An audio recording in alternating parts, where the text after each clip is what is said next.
recording.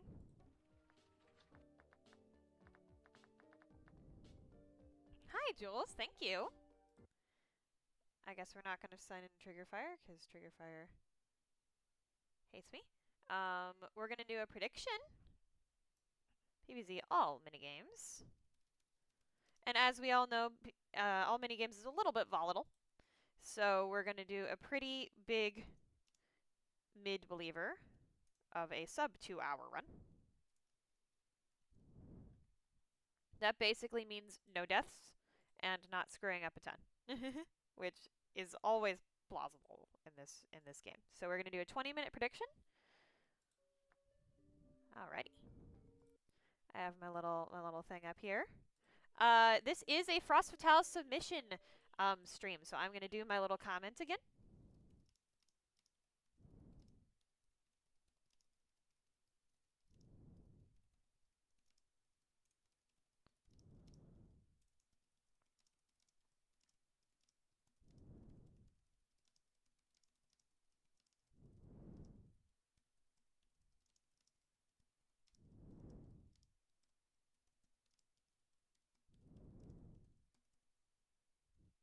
Frost Fatales is going to be in March of next year, but the submission period is open now. It's open until the 19th, and I like to record live, playthroughs so that the committee can see that I'm active and that the times are reflective of my current skill.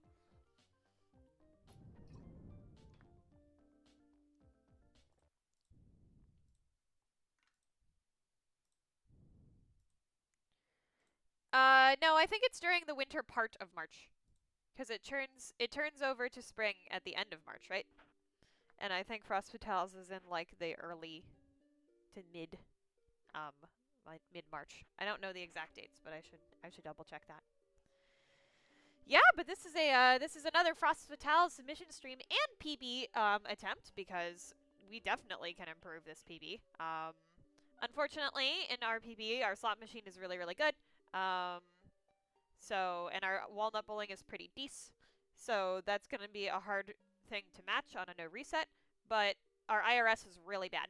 So that's where we end up getting a lot of time. Yeah. Put your points in the prediction. It is open. And we're going to start the submission period of the run.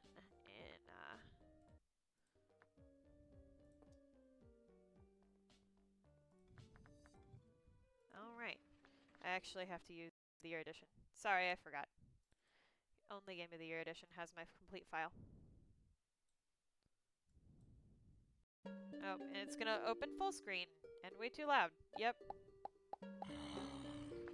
Because I haven't opened it in a while. There we go. Wah, calm. Okay. Here we go. Yep. Now we're ready. It doesn't really matter whether you play on Game of the Year edition or not. Non-Game of the Year edition does have a little bit less lag, so that's kind of unfortunate. But other than that, it's pretty much the same deal. Also, can y'all hear me? Give me a little vibe check, chat. And if you're ready, please say 1 or use any kind of Satan emote so that I know everybody is ready to play. If you have any questions about the run during the run, please ask. It is good for me to show off that I can, answer reasonable questions and explain what's going on. Thank you, sir.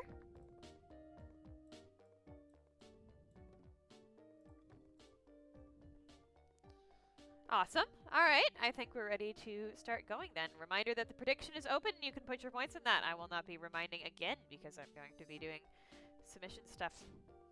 Okay, we're going to get started. 3, 2, 1. Hello, Frost Fatales Committee. My name is Satan herself, and here we are, thank you, Wendigo, doing a submission of PvZ all minigames. So this is kind of, I would say, the second most major category from PvZ. And it's really different from any percent in a bunch of ways. I have submitted any percent as well. But I think the strengths of PvZ all minigames versus any percent and just on its own are the sheer amount of variety. We're going to be playing 20 different minigames, all with their own rules, all with their own strategies, and that basically take us into a microcosm of PvZ in each one. So the run is kind of just a thrill ride. It's a blast from start to finish. We're switching, between something new every, 5 to 7 minutes on average. So, yeah, that's the really cool part about minigames. And you just get to see a ton of plants used, a ton of strategies, things that you wouldn't see in any percent as much. And yeah, even some like different gameplay styles like Be Gould and Be Gould Twist take from other PopCap properties and just kind of like, shove them in here in some really fun and interesting ways. Also, PvZ in general, as I argued during my Any Percent submission, is just a nostalgia juggernaut. It's really, really easy to make content around. It's really easy to make like donation trains around, like what's your favorite plant, what's your favorite zombie, all that stuff. It's really just easy to play around because people are really familiar with this game. Like, people don't know just how much they know about this game and just how much they remember until they actually are faced with it and they're like, oh yeah, I played hours and hours on this. And so I really think it would be really good to have in the schedule for, for charity purposes and as well as just getting the chat hype and interested. A lot of people will tune in for PvZ. So, definitely consider the game in the schedule for that reason as well. Yeah, I will say, before we get started, the major downside of all minigames... Oops, sorry about notifications.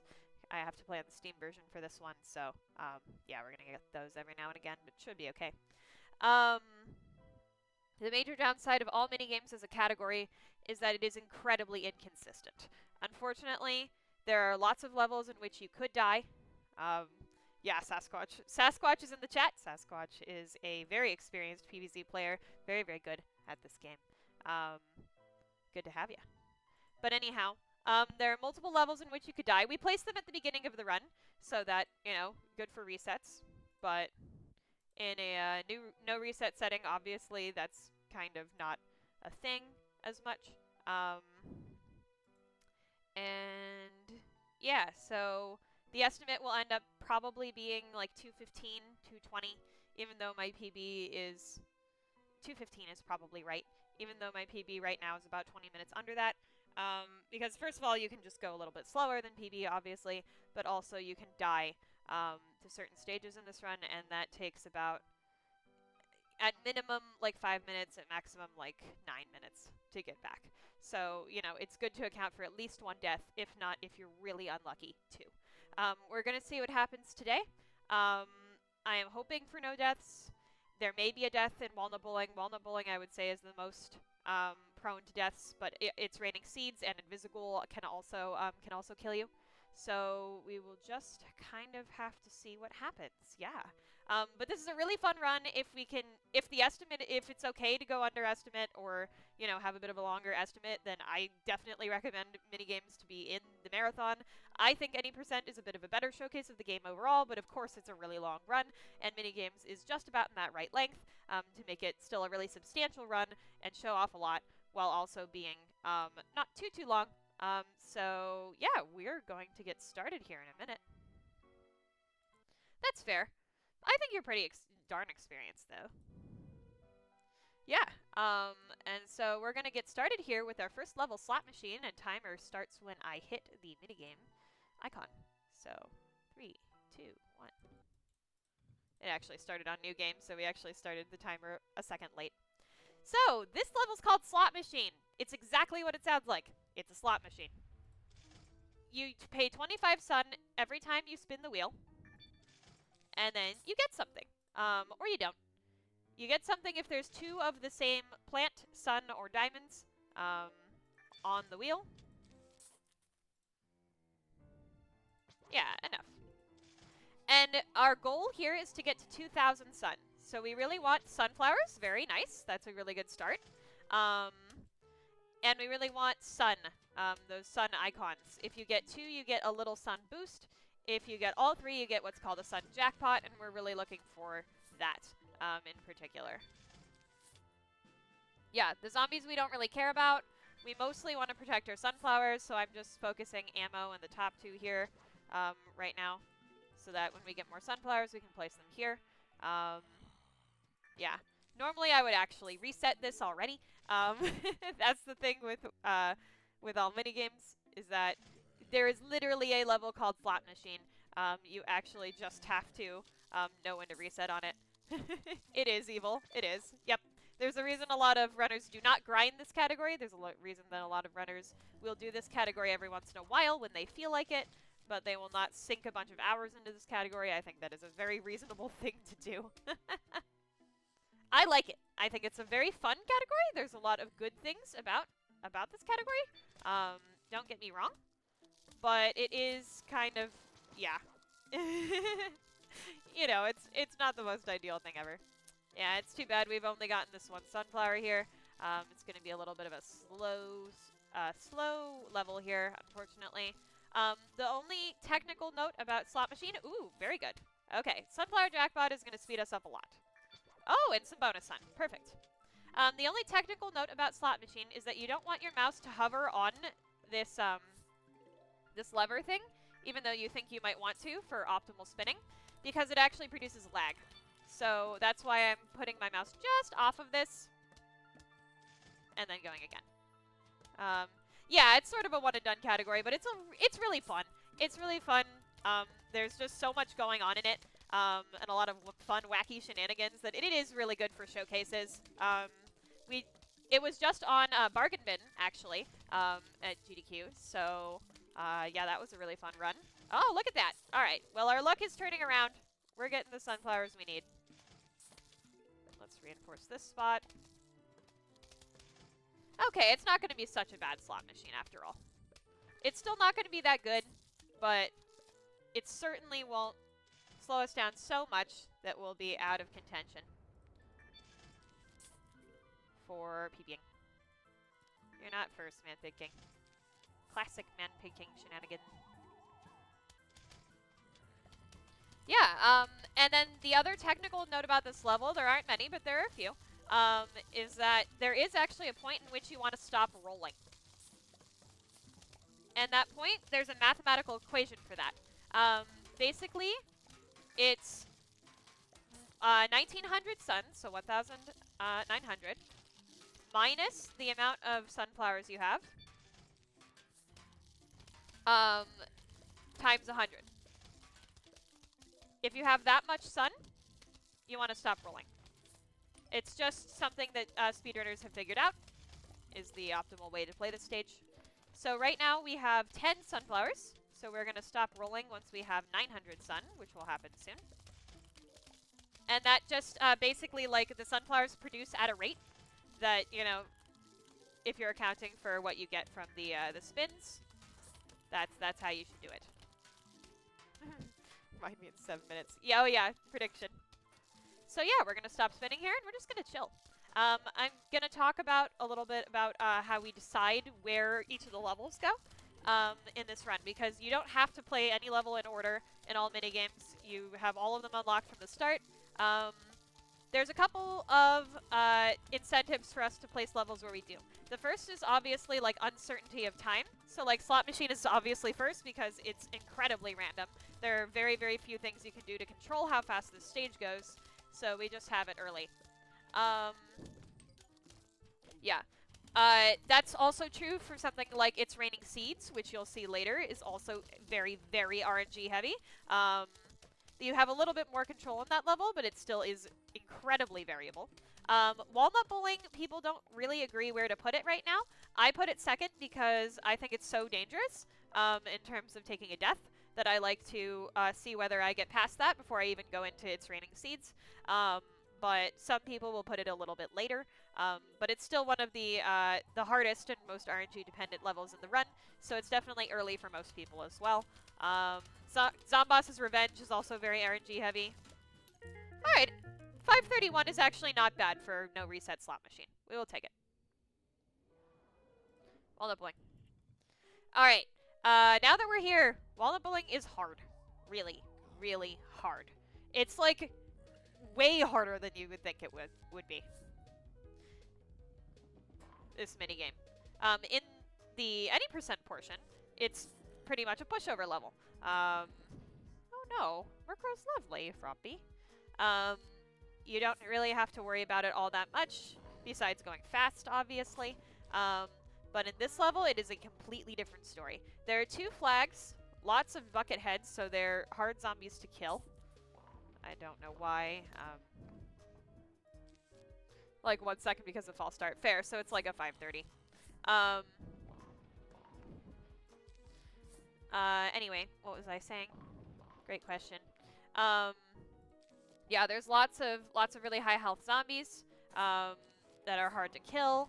There's not a whole lot of super effective walnuts. So like in Walnut Bowling 2 later, we're going to see that we have giant walnuts, which are capable of taking down an entire row on their own. But for this one, we pretty much just have Explodonuts and walnuts. And it's pretty limited tools for the things that we're going up against. Yeah, in the Walnut Bowling that we see in any percent, we would be right now letting these zombies go to the mower. But here we're actually stopping them before they get there, because the mowers are really valuable for basically survival in this level. You actually really want to make sure you're surviving. So, yeah, we're not letting zombies go to the mower this early. We're getting a lot of stockpiled Explodonuts, which is nice. I'm doing this mostly because I want to live. I would normally be using more Explodonuts than this. But that's okay. The 50% rule does apply here, by the way. If you don't know what the 50% rule is, exclamation mark 50%. And also for the benefit of the people watching this for submission, what the 50% rule is it's basically every wave rule, so every just pack of zombies that spawns together has a cumulative amount of health, right? We are going to let the bottom rows go soon. If you do 50% or more of that health,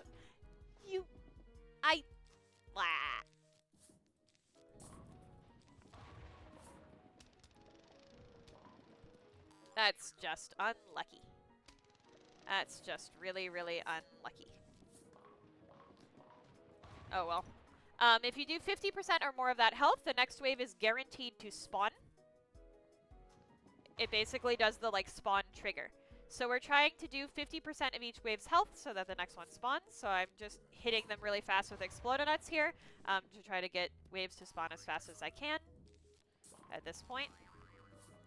We're going to keep a few Explodos in our belt though. And just let the mower take care of this wave.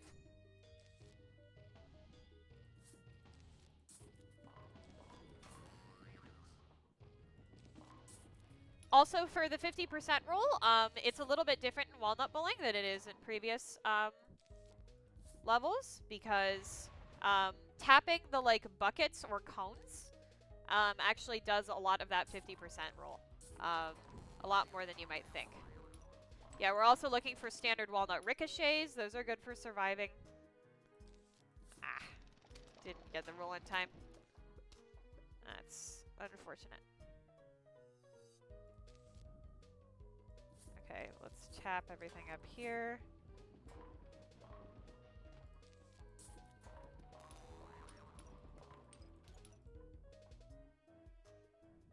Yeah, it is definitely fun to do the ricochets and all that here. But it is just a scary and dangerous level. I don't think I'm going to be able to actually clean that up. And you see why we didn't use mowers early? We're still in danger. I just want to be very clear about that. We're still in, like, a lot of danger. Here.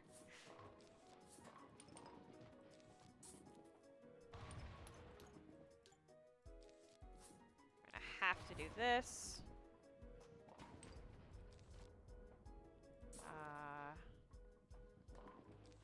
Yeah. We're going to have to do that, which really, really sucks. Yeah. It's really hard to survive this level. This is just one of those levels.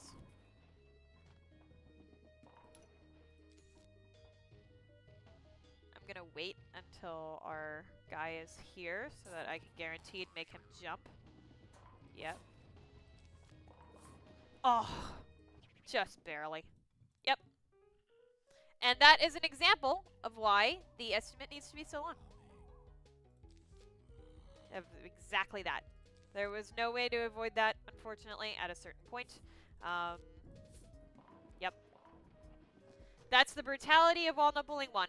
It's really hard. You cannot guarantee a 100% success rate in this level. You actually just can't. Like, a lot of people can do better than me.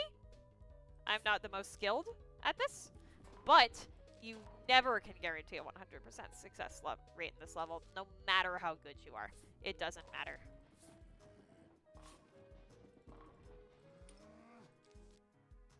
And we're doing it no reset, so we're just going to keep going.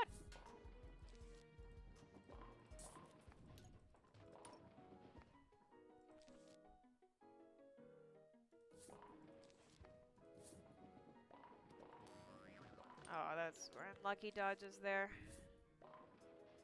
Oh, come on. Yeah. It's just being a little bit annoying to me, huh? It just feels like it. Yeah. Yeah, there's also normally something called conveyor manipulation in these levels, which basically means that if you get rid of things by using them, you're going to get less of those things that you used. So you would think that we'd be wanting to use Explode-A-Nuts, but that actually doesn't apply in this particular minigame.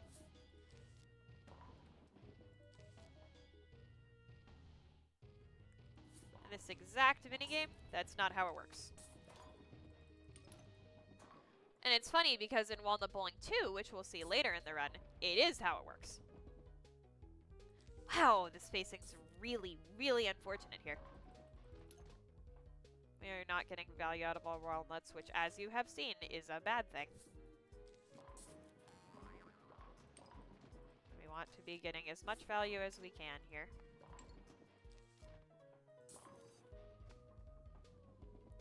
So unlucky. Wow. Wow. Jeebs.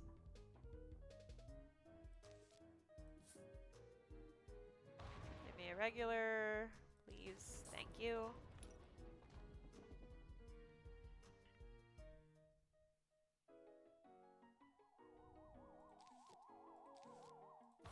Yeah, unfortunately, I also have to do that. And that.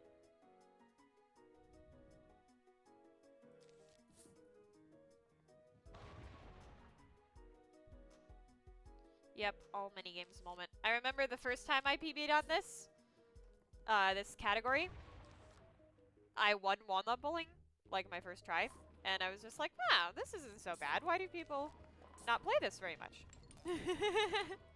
And then I realized how rare that was. It's still a great category. It's still a lot of fun, especially in a marathon setting. But yeah, it's kind of funny.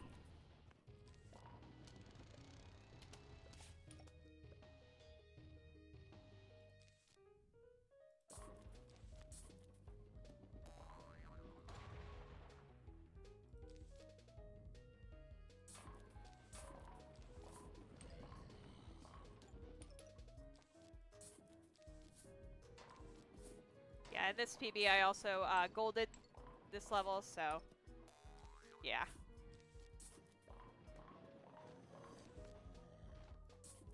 I'll let the mower help us with this one.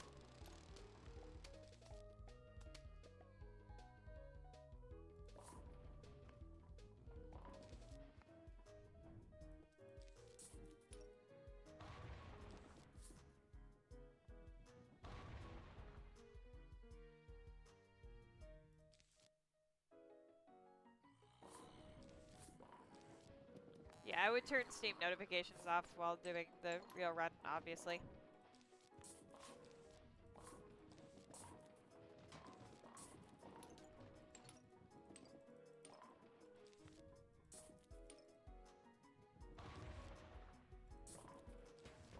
Alright, final wave, and we still have 3 mowers left.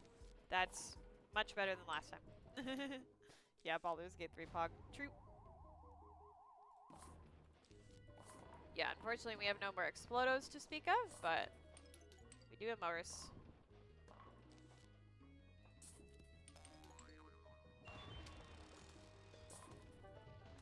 Card plant.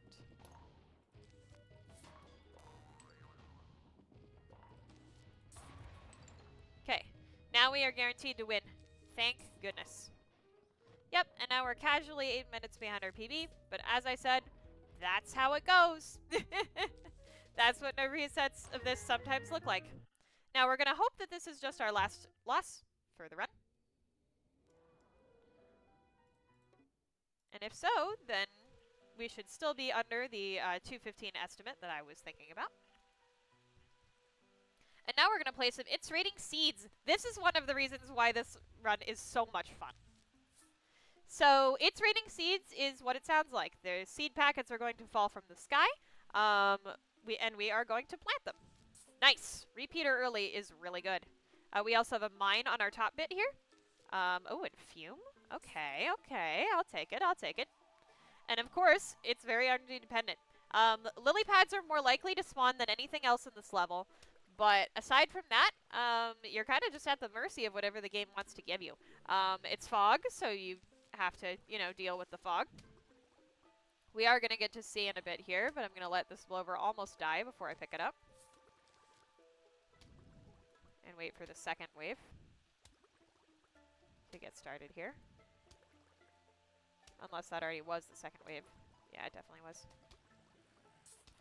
Okay. I actually want to put this garlic here. Nice. I was hoping somebody would use the mine. So the garlic redirects the zombies. I did it again. Why is it set so that it... Alright, we're restarting. Damn it.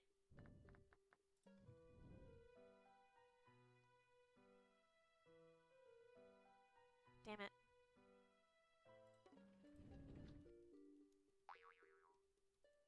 I should have remembered to do future before. I forgot that specifically this set of splits does this.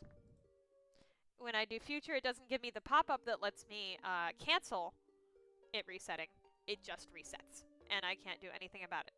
So your points are not done for, Froppy, because we're actually just going to restart the entire submission, which is fine. I have time to do that, but we just got to get started. So, yeah, let's do it. Okay, restarting in 3, 2, 1. Hello! Hi, Frost Fatales Committee. My name is Satan herself. You've seen me do an any percent submission for this game, Plants vs. Zombies before, and now I'm doing an all minigame submission. We actually started one just there, but we had a technical difficulty, so I'm not going to repeat myself outside of the necessities before we get started. But we get to talk on Slot Machine. Definitely, we're going to chat in Slot Machine a little bit, so that'll be okay. But I just want to kind of quickly pitch all mini-games to y'all as a category that you should show off in Frost Fatales. My main pitch, yes, you are a Froppy lover. Hi, Froppy. My main pitch for this category is that it's got an incredible amount of variety. Every 5 to 7 minutes on average, we're seeing something new, something like really entirely new. The rules of what we're playing change constantly, and you get to see all sorts of things you wouldn't get to see in a normal any percent playthrough, plants that are going to be used, lots of fun and interesting stuff, just in general. And yeah, it's just a really, really fun time because of that. And it's also just Plants vs. Zombies, which is an incredibly recognizable brand. A lot of people have significant nostalgia value with this game. It's really, really easy to make content for. We can do donation trains really easily. There are multiple incentives I can think about doing off the top of my head. For example, I have a Crazy Dave cosplay I can wear, a lot of stuff like that. And people will really, really get excited to see this game in the marathon. Plants vs. Zombies is my favorite. Yeah, it's my favorite too. It is an excellent game. Just really quite incredible. And there's a mechanic in this game called the 50% rule, which is relevant in maybe half of the minigames, which basically means that for every wave of zombies that shows up, if you do 50% of its health, that triggers the next wave to spawn. So it's actually not an auto-scroller at all, like people think it is. The faster you kill zombies, the faster they show up. So, you know, it's got a really interesting central conceit. It's got lots and lots of little mechanics to talk about, and all minigames is just a thrill ride from start to finish. It's also got high stakes, which is both to its detriment, I think, as a category for viewing, and both to its benefit and its detriment. Basically, there are multiple levels in this run where you could die. Walnut bowling being the most dangerous, but its raining seeds and invisible can definitely also get you. At minimum, you take about 5 minutes to get back from a death, at maximum about 9. So it's definitely not the most consistent category, but there's definitely, if it's okay to set the estimate to like 215-ish, then I think it's still a viable category. And of course, it's much shorter than any percent, even though I think it's maybe less of a good showcase of exactly what PvZ is kind of all about as a speed game.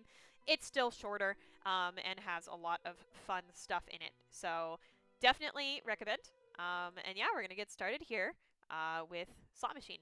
Also, I do not have a commentator in mind. I would love a commentary buddy for this run.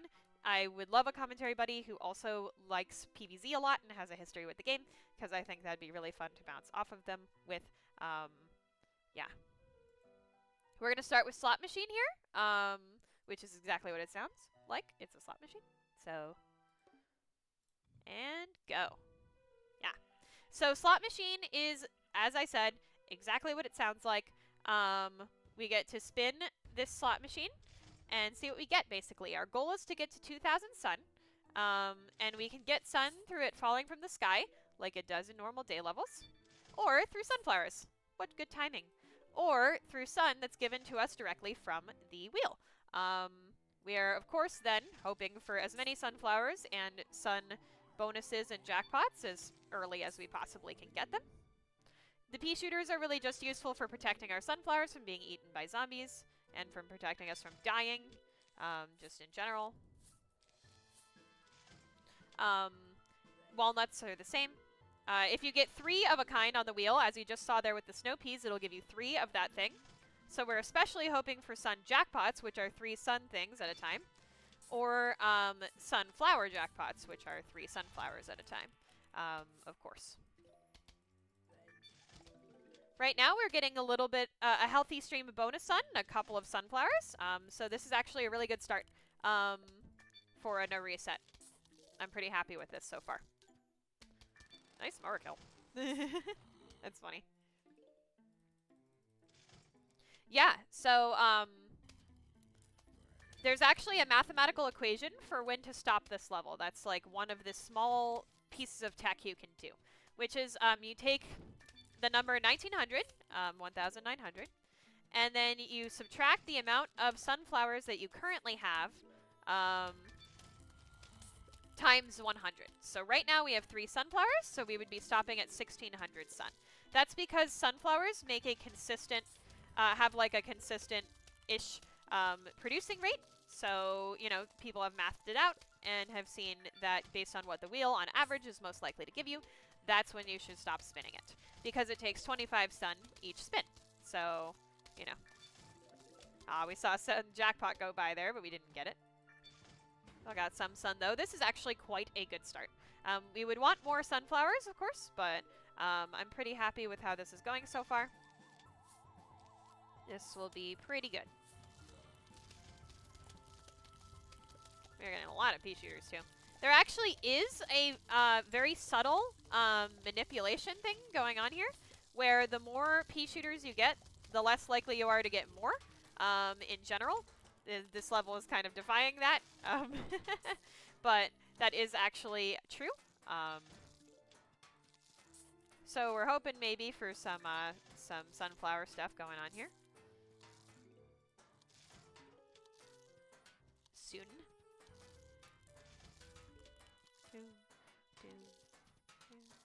Yeah, it's a good start, but sunflowers are really the backbone of how you go fast here. Of course, getting sun jackpots helps a lot too, but it only gives you, what, like 700-ish sun? So you can't rely on that to just finish the level unless you're going for IL. The other small piece of tech you can do in this level is lag reduction. So you would think that I'd want my mouse to be on top of the lever at all times, right? So that I can click it as fast as possible. But actually, holding your mouse on the lever when it becomes available produces a very small amount of lag. So I'm putting my mouse just right next to it so that we are doing some lag reduction. So, hidden little piece of tech. Oh, most pea shooters ever. Jeez. Okay, nice. Only about 400 more sun to go till we stop spinning, or more sunflowers, of course. This won't be too bad. If we can get a sub 530 slot machine, I'd say that's pretty good for a no reset. But we'll see. Sunflowers really, really matter in terms of how fast you go. Bonus sun is always good, though. We do not mind bonus sun. Also, a sun jackpot would be pretty much close to ending it for us here.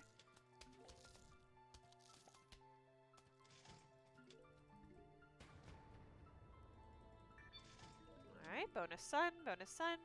We're getting there. Nice. Sunflower. Okay, that is exactly when we are going to stop spinning. And now we're just going to collect sun from our sunflowers and not spend the 25 per spin. And get ourselves to 2,000 sun and end the level. Yeah, we are going to hope our zombies don't eat us through our sunflowers here, but I think we can get 2,000 sun before they do. So, not too worried about it. Yeah, money, like the coin you just saw me pick up, doesn't matter here. We've already bought every shop upgrade we can. This is a full NG Plus category, so we're not worrying about that. All we really worry about is going fast. Very much unlike any percent, where your money econ matters a lot as to what you can buy later in the level, and that actually matters. You know what, I'm going to do some spinning, because our guys are actually maybe going to get eaten here. Want to try to protect against that if we can.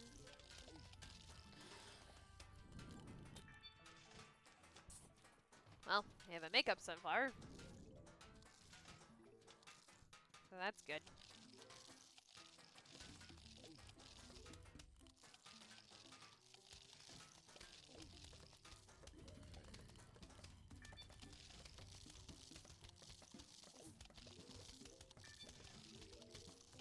There we go, almost there.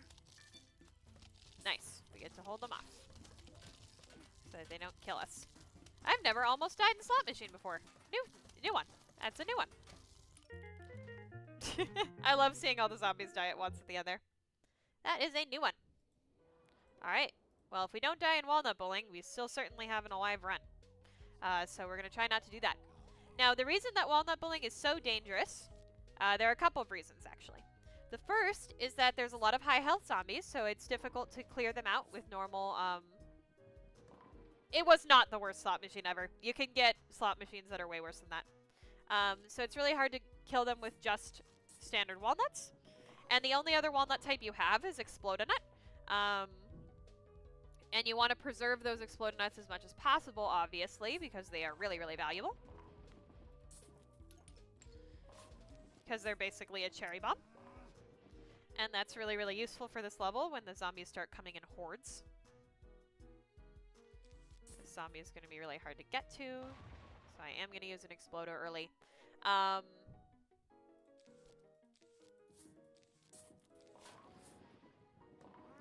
There's also the sort of trouble of there being 2 flags in this level. So in the any percent version of this level, there's only 1 flag. So that definitely improves its easiness. You only have to survive for that long. But in this one, that's no longer the case. Of course. And so using mowers is less of a viable strategy to do early than it is in the any percent portion, or in the any percent category.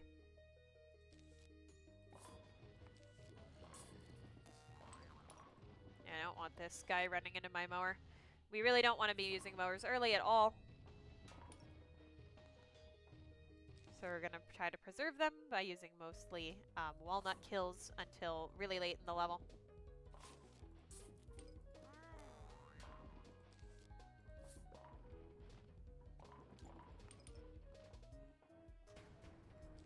Wonderful. The 50% rule does apply here, so that's one reason we are hitting the bucket heads, is because they actually, a lot of health comes down when you hit a bucket head, because their buckets have a lot of health. So when we have like available bucket heads and possible ricochets, we try not to use our Explodonuts as much. I'm gonna wait here until we can get that ricochet. Ah, timing wasn't great. I wanted to get a whole huge ricochet through that entire like part there. Oh, wow. Really unlucky timing, unfortunately. We're getting here. I want to try to get the next wave here before the mower goes off on top. We're not going to be able to prevent that, so...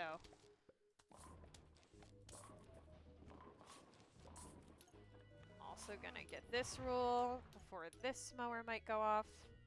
Probably won't, though. Yeah, I think we're going to preserve that one. We're just going to have to babysit top row a lot.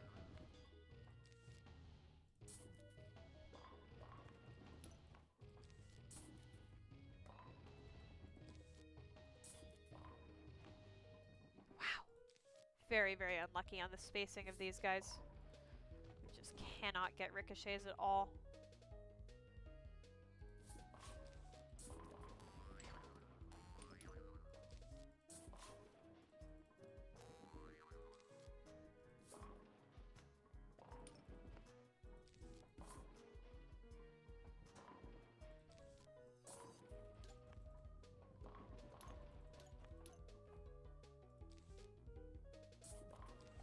And now we're going to do some quick Explodonutting to try to get a couple waves out of the way quickly before we are going to have to be forced to use mowers.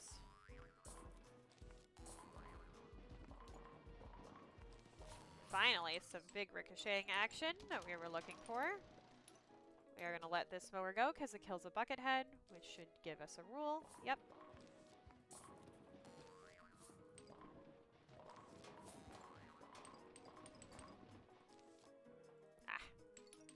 Don't want to use an explode nut like that, so we're just going to let the mower go. And alright, we're looking pretty good on the survival front. Timing not as much, but that's okay. It's really about surviving here. There's also something called mower manipulation, which is basically, you're seeing it in action here. After a mower goes off, I shouldn't have used an Explodo on that.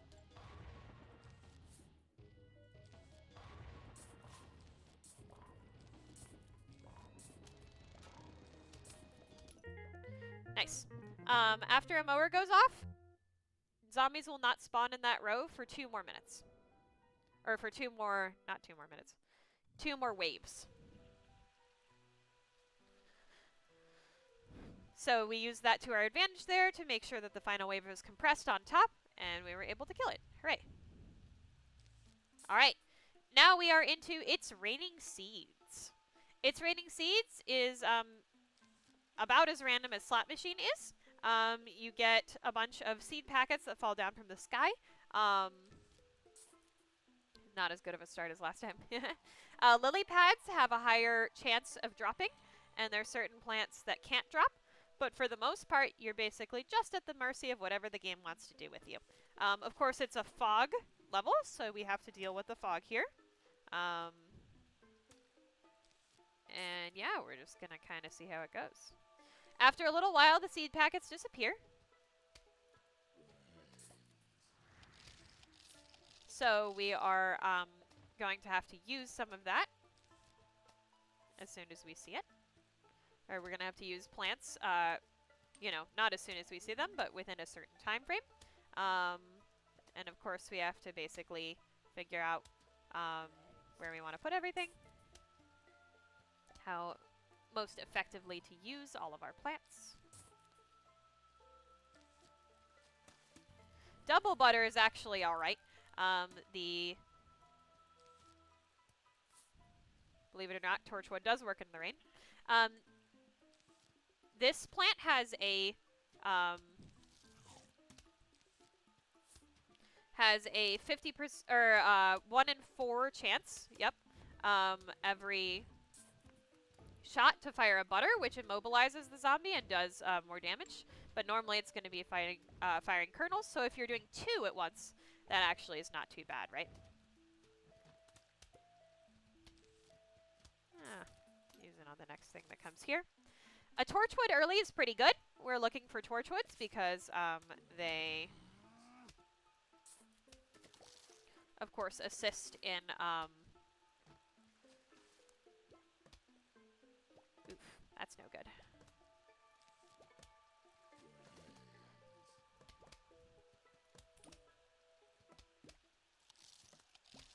And getting more damage on our pea shooters here. That's really, really, really unlucky. Darn it. Ooh, melon. Okay, melons are really good to see. They are a high fire power plant. We're also looking for things like repeaters. Yeah, torchwoods are great. We're going to have to let this guy go to the pool cleaner, but hopefully that's not a big issue. Yeah, melons even are high damage plants and have splash damage, so they are really, really nice to have. Why would you need a backwards shooting plant? Great question, Bagron. The reason why is because there's a zombie class called the Digger Zombie, which basically makes it so that it goes all the way to the end. It comes up at the end. Oh, dearie dear.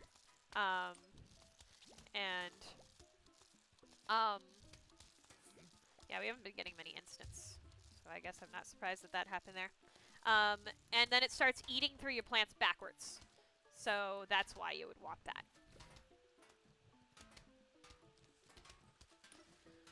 Yeah, snow pea is great because it helps stall zombies, which we obviously really need in this context. We're also really looking for magnets. Magnets are really the plant that lets you go fast here, because there's a lot of metal zombies, of course. Being able to just take that metal away is really, really useful. Right now we're hearing the metal sounds and seeing things shoot down bottom, so that means that there's something metal down bottom. Probably a screen door because it's not stopping eating the walnut quickly.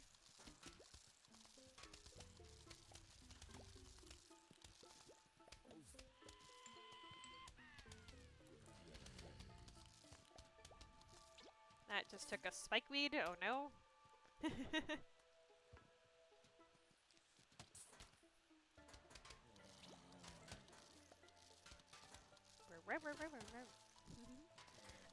Yeah, so we're really looking for magnets. Unfortunately, we haven't gotten one yet, but we may get one at some point, so hoping for that.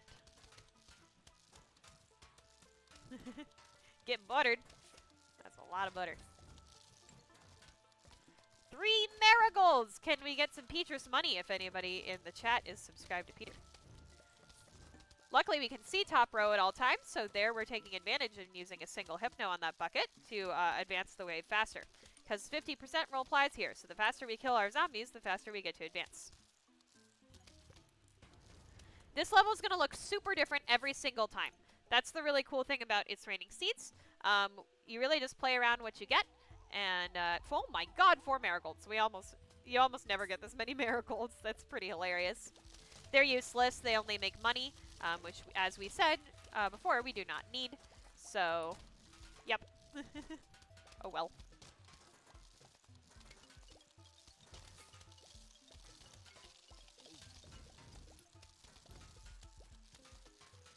A lot of screen doors this level, and we do not have a lot of screen door counters, unfortunately.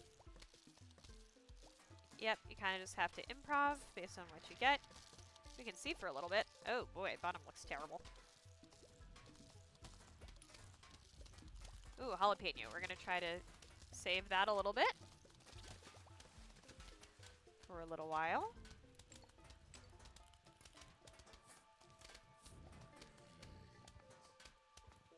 Oh, he got buttered. Trude.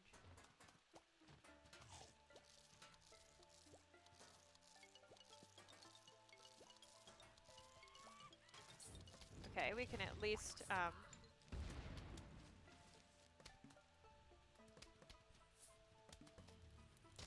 make it so that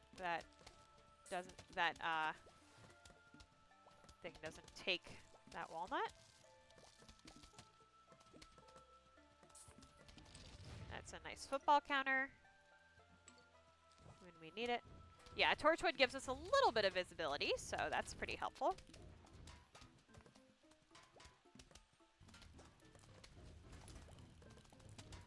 Ice Room does damage to everything on the screen, so that just helps us and freezes everything. Yeah, no, that wasn't going to work. I should have dug up this pea shooter, because the squash can only see bungees when it goes that way. So that's actually pretty bad for this row. I am glad we have squashes, though. Ooh, Starfruit. Starfruit's one of the best plants in the game. It shoots in 5 directions. The backwards direction isn't going to be very useful for us this level, but otherwise it just does tons of damage to everything. Really, really good plant. Happy to have it. Oh, our Torchwood's back. Hooray. Okay, not bad. Not bad. This is actually going pretty well. For a magnetless level, that is. Okay, you can take my split pea. I'm just really glad it's not taking my melon. That's what's really holding this row together. Yeah, bungees can be pretty brutal. Definitely a toughie. Happy to have a snow pea up top. That's really useful.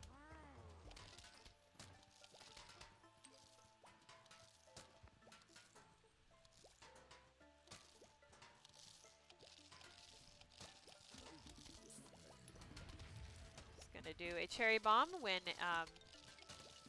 the wave starts, because remember we want to kill zombies from the current wave. Uh-oh. Marigolds don't do anything, sadly.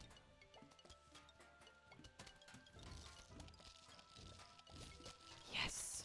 Oh!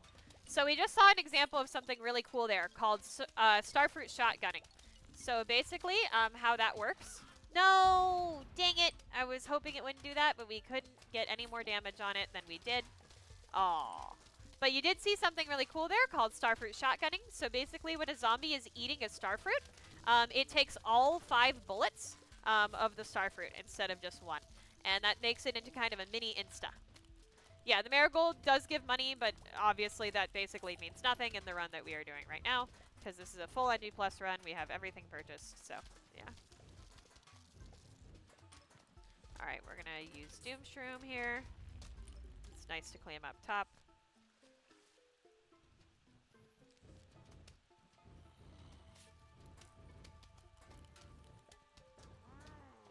Yep, and luckily we do have a magnet now, so... Nice! Very good. Use the cherry bomb to try to finish off that final wave. Every wave before a big wave, so every 9th wave, you actually have to clear out every single zombie in order to finish it off. Jalapeno is nice for final wave.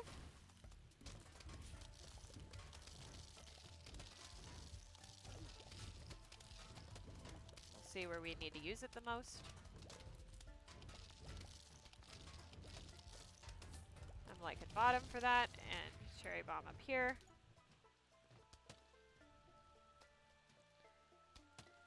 I don't know, Venla, I don't know. Good question. Alright, we saved a little time in It's Raining Seeds. That was good. Dr. Zomboss's Revenge. Alright, now we're getting into levels that have a little bit more logic to them. A little bit less crazy randomness. Zomboss will basically place zombies on the ground, and we are going to counter those zombies using pulp plants. And then we're going to damage Zomboss when he comes down using both the pulp plants we have on screen and our instas, namely jalapenos and ice shrooms. Ice shrooms will stall Dr. Zomboss, while jalapenos will do big damage. Yeah. I'm going to play into Brian. Brian didn't make this game. Brian made Bagel. Yeah, that's a good point, Star. So yeah, we are hoping for Melon Pulse, because they do a lot of damage. And of course the instas that we're going to need to use to damage Dr. Zomboss. Mostly. Yeah, we do need to put in a little bit of management so that the zombies that he puts down aren't killing our valuable pult plants, but for the most part, it's really all about damaging Zomboss and your timing that you use to do that. So, in Dr. Zomboss's Revenge, he has way more HP than he does in the any% version. So we're not really trying to avoid any cycles here. We're mostly just trying to do about as much damage as we can. It is a strong roof, I know. Really well reinforced. There is a sort of hidden mini mechanic, bucket head face. That's something I always say when this level comes up on streams. Where there's actually a bit of a manip that you can do. Where the more empty pots you have on screen, the more likely the game is to get pults. So I just put down pots and erased them for exactly that reason. I don't know if that first jalapeno hit. Sometimes you can do them too early.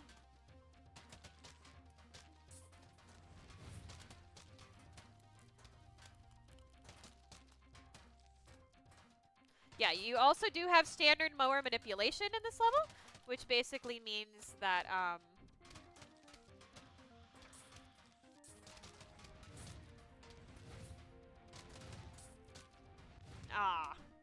just a little bit too late for that last jalapeno to hit. I was being greedy. Nice, no melon steals. So that basically means that if you have something on a lot of something on your belt, the game's less likely to give you that thing. So we're keeping 4 flower pots on our belt as much as we can in order to make it so that the game doesn't give us more flower pots. Sometimes we might have to place them down if our belt is getting too full. But yeah, that's basically the idea. Alright, he's back.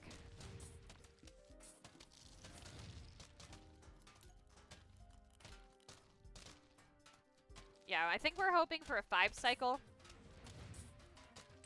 I think that's the goal here.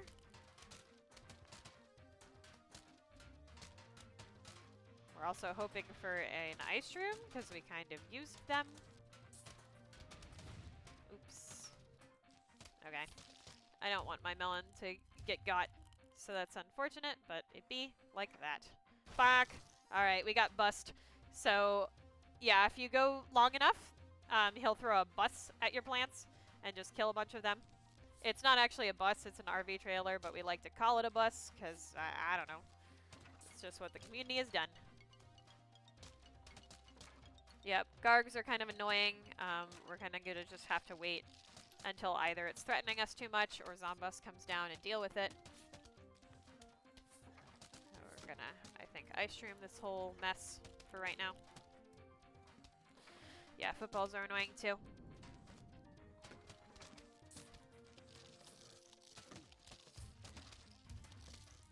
Oh yeah, if you place things too far forward, Zomboss will stomp them. That's a rare interaction, but it's a really fun one. Yeah, we're gonna have to just eliminate all that at this point.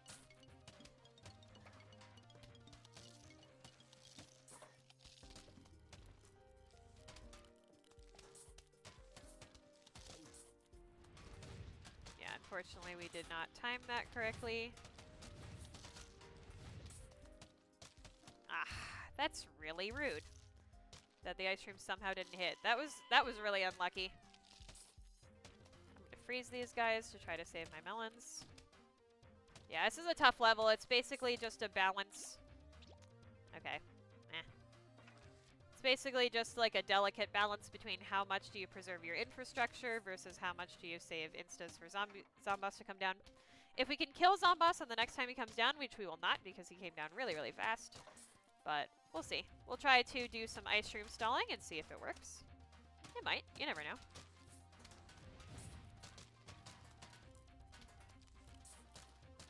Unless we get pult plants. We don't want those. But yeah, 5 cycle is good. So this is the cycle we really want to kill him on, but we're going to need ice streams in order to do that. So that we can stall him.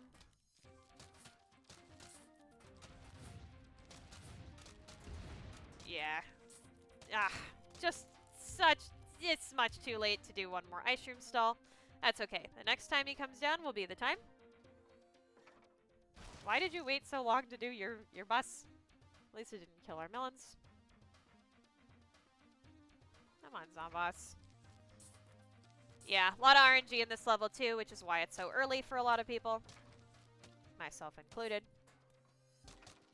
Yeah, it's too bad. We got the melons, but the ice rooms just didn't come. We weren't able to ice room stall all that well. It'd be like that, though.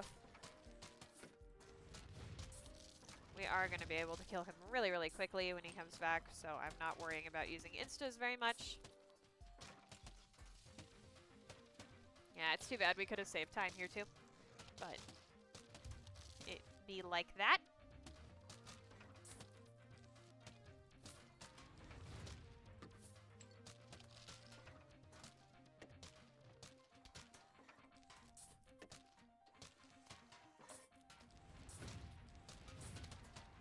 Alright, there we go. We saved a little bit of time. It's something. Alright, there we go. And that's the last of sort of the really, really hard RNG4, except for Invisible. But that's okay. Zombie Nimble. I can't find it on the menu. Okay, Zombie Nimble, Zombie Quick is our first very skill-based level. We're going to buy a rake for it, and we are going to get a certain plant selection going. Because we have obviously bought everything from the shop that we can buy, we have our full selection of seed slots, upgrade plants, and the like. So Z and ZQ's main gimmick is that it's fast. Very, very fast. Speedy, speedy, speedy. So we're going to be planting a bunch of sunflowers at the beginning here. And a bunch of things like mines. And the cooldowns, of course, are twice as fast as well. We're going to let this zombie go because we want to set up something called Gloom Shrooms. Column 9 Glooms.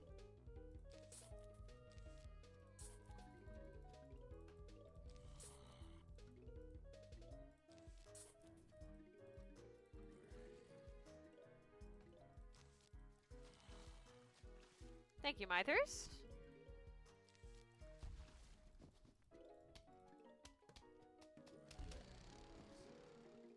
I love how fast the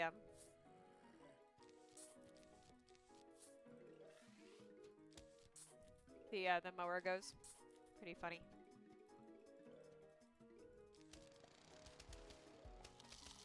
Yeah.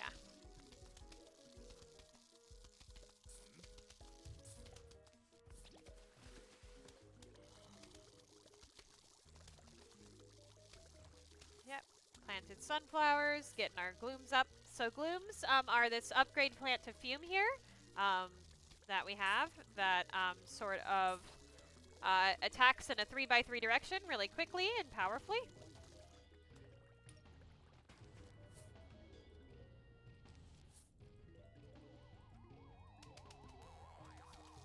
And it has Pierce, so it goes through zombie shields and through zombie sort of like hordes or packs, I guess.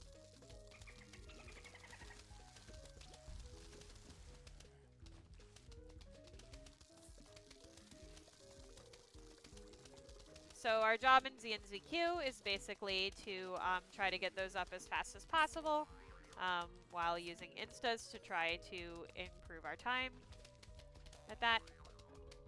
We're using pumpkins just so that these zombies don't, you know, eat everything and kill us. And using starfruits here for both reinforcement damage and killing leftover dolphin zombies.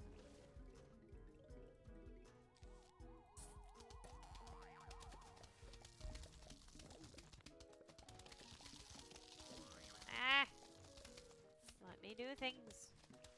Oh, well.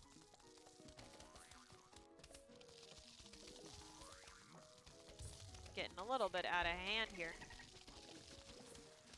Guess good thing I didn't put a gloom down on bottom, or on the pool, because we needed another one back.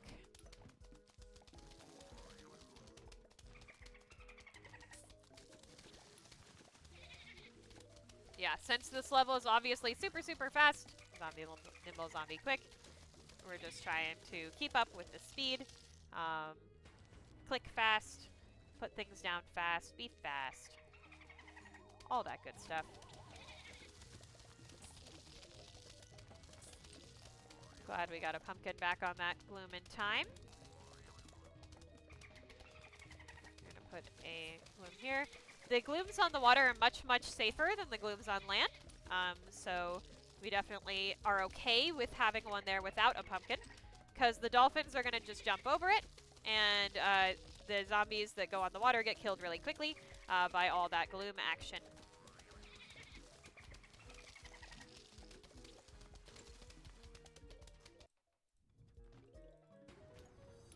Alright, we're going to save a lot of time here.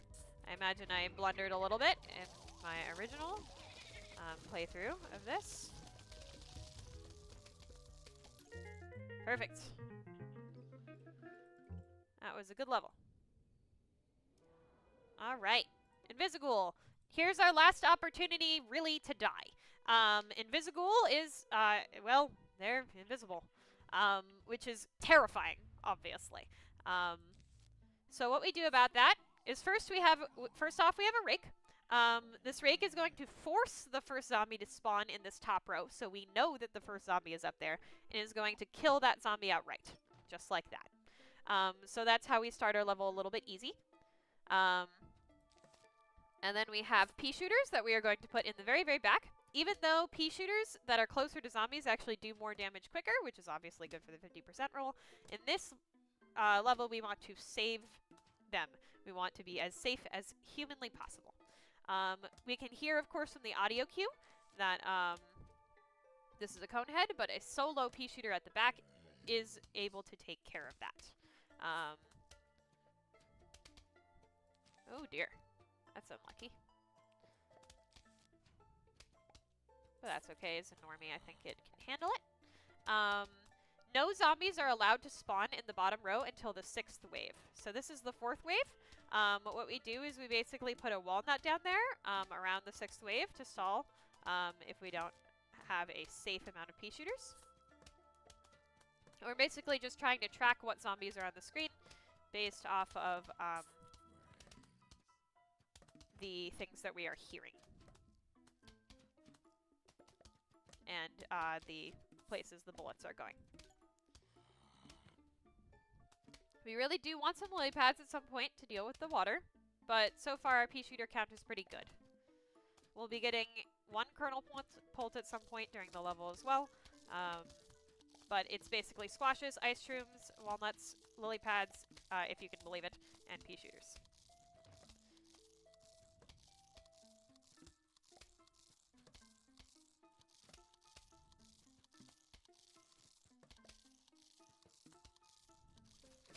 Yeah, so there they go. Okay, I'm actually going to use an ice shroom here. That's going to freeze everybody on land, and we're going to get to briefly see where they are, as well as slow down every zombie for a little while.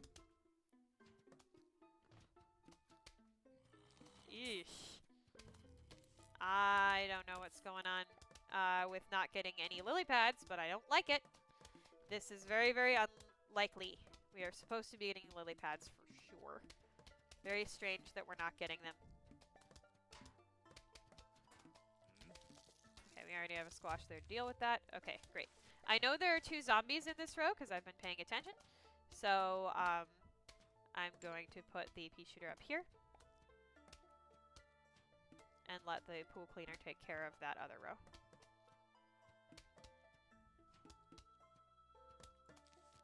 Unfortunately, since I'm still not getting lily pads, I'm going to have to freeze this.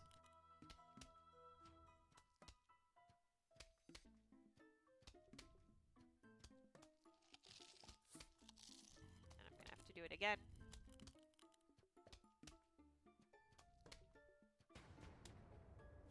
Whoo-wee! This is weird and scary. We're trying. This is Invisigoul. It's a really, really hard level. This is one of the places where we could very, very, very, very die. Okay. Here.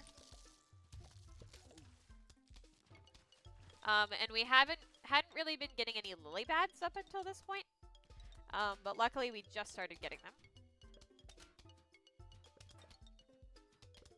I'm trying to figure out where that is. I figured it out. We also do get Zombonis here, and we just have to wait for the ice trail. Yep.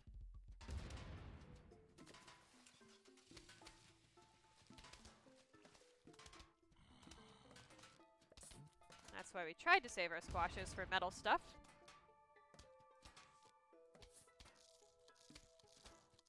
Yeah, we want to also, kind of like walnut bowling, try to save our mowers as much as we can.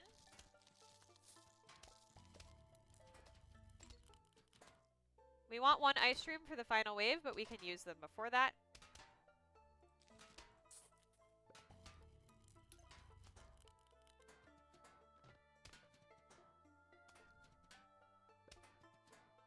Yeah, unfortunately we don't have squashes anymore, so we just kind of have to vibe.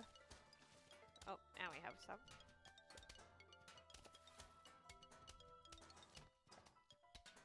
Yeah, the one thing we haven't been getting that's really, really good is dolphins. We really, really don't want those.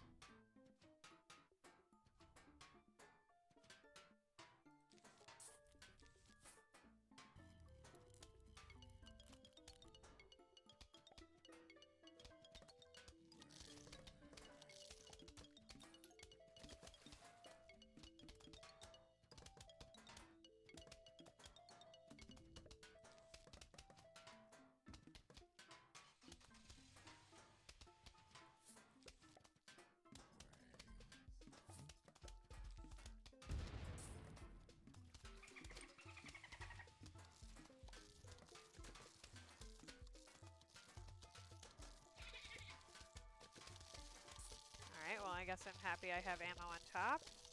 I'm not happy about this though.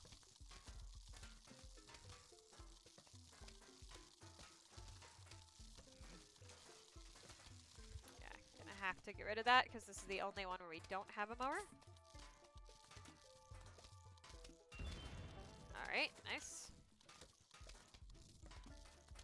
Yeah, this level is just scary and dangerous. That's all it is. You just have to react to what's going on. Be smart about how you're playing. That's all you can do.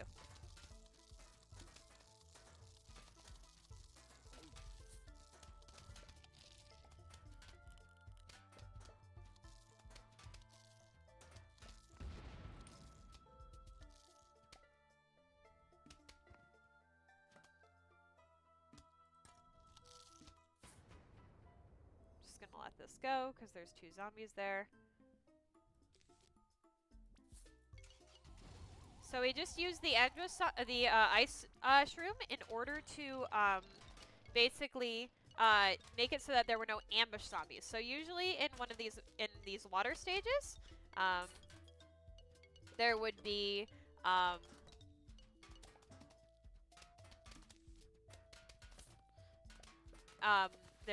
a bunch of zombies that pop out in the water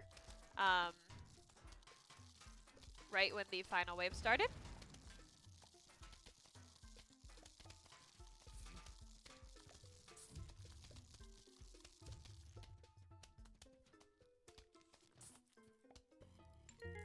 But using the ice stream at the right time, right when that text disappears, actually stops that. And look at that, we're ahead. Walnut bowling 2. And that's the deal with this run. It's so random that even after that start, we're back with 2 purples. Walnut bowling 2 is, I think, the most fun level in the run. In major contrast to Walnut bowling 1, which is pain and death and makes you want to cry. The difference is that Walnut bowling 2 has 2 crucial changes. The first being the addition of this giant walnut, fat nuts. What that does is basically gives you an entire row clear, just like that. So it's basically a mower for the cost of nothing. The second thing is that it has conveyor belt manipulation. So the more you use your walnuts and your explodonuts, the more you're actually going to get. unlike Walnut Bowling 1. So we're going to manip normal walnuts because of that. And just try to have a good time. We're just going to have a good time. You do still want to save your mowers. Oh yeah, they can also kill vaulters. You do still want to save your mowers to some extent, so that you can use them when it's the smartest to use them. But you're basically just firing off giant walnuts and exploded nuts till high heaven. It's great. Everyone loves Walnut Bowling 2. One of the most universally beloved minigames in the game, among speedrunners.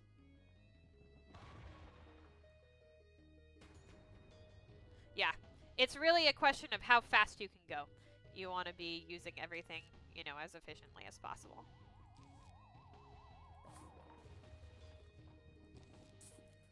Oh yeah, Dancer Zombie shows up here. Hello, Dancer Zombie.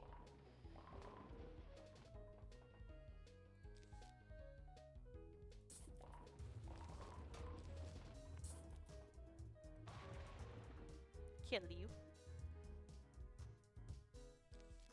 Really? Unlucky.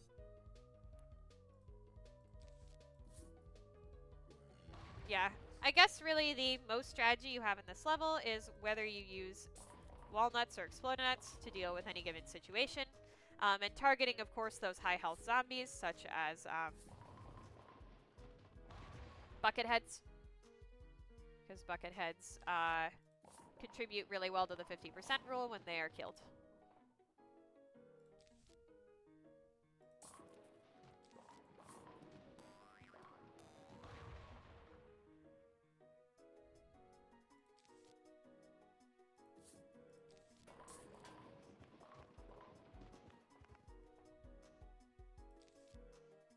Yep, so we're gonna hang out. We're gonna do some walnutting. Some exploded nutting. It's Nut November. Yep. Ah. Fair enough.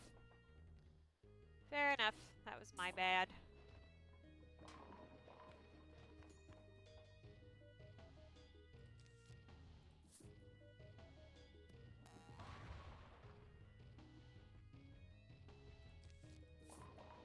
That's too bad. I was hoping that would be enough for the 50% roll, but it was not. Oh well. Also 5 regular walnuts. When you have 5, it's actually fine to use one, because having 5 versus 6 doesn't really change the odds that much.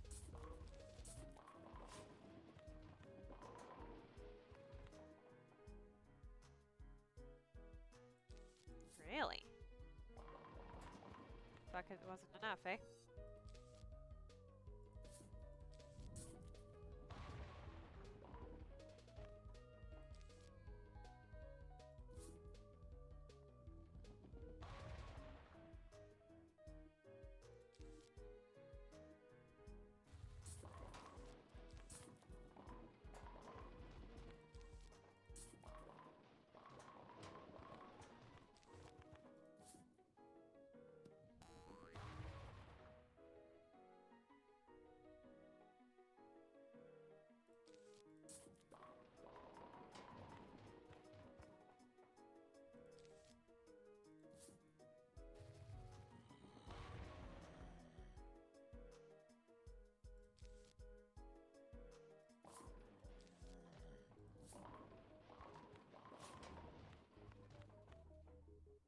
Yeah.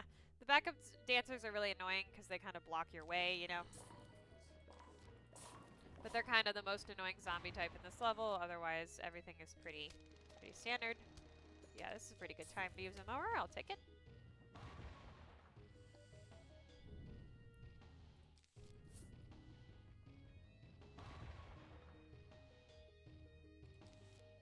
Yeah, I'm not surprised we're going to lose a little bit of time in this level. I haven't been the most efficient possible.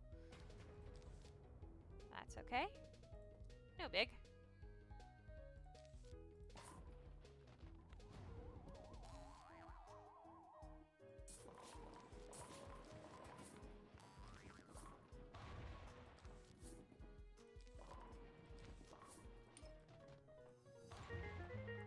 Alright. That's alright. Portal combat. Portal combat is another fairly RNG heavy level where we want to rake, and rakes last for 3 levels after you buy them, so that is why we bought the rake for Invisigool, Walnut Bowling 2, and Portal combat. Portal combat takes inspiration from, you know, Portal, and makes it so that you have these portals here. So the portals affect both the zombies and the P-shots that we're going to hopefully get at some point. Hello! It's another conveyor level, so conveyor manip still does apply here. Alright, here we go. So zombies are actually not allowed to spawn in rows where they would instantly go through portals. So they're only going to spawn in top, middle, and bottom here until the portals move. The portals will move twice during this level, and we're going to just have to react to where they move to. You'll also notice cactus. What's that about? Well, this level actually has balloon zombies, which is really important. You want to make sure you have cactuses in places where they are going to be able to spawn, so that you don't have to worry about that so much.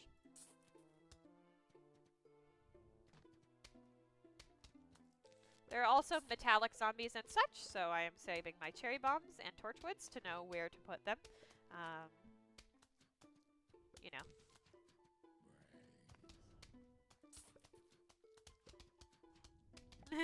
Hi, Molten. You're doing a great job. I check it sometimes, and Moutsing P definitely is doing well. Ah, so now we have a portal that feeds into another portal. So that means these bullets are no longer going into this portal. And there's nothing on bottom. Classic. This is the silly thing about Portal combat. Also, that was an early portal switch, so we might actually get 2 here, or 3 here. We'll see.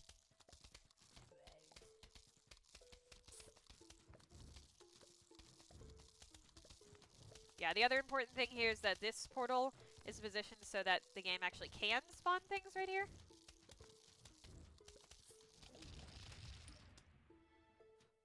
So that's why we just used a cherry bomb there to help out.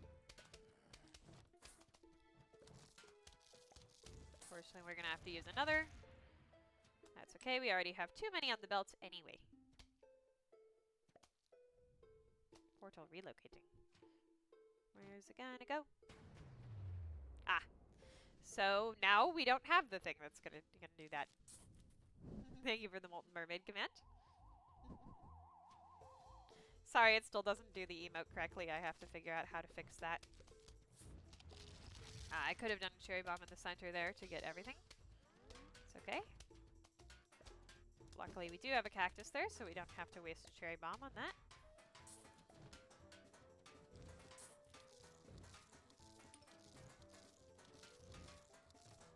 It might have still been worth doing.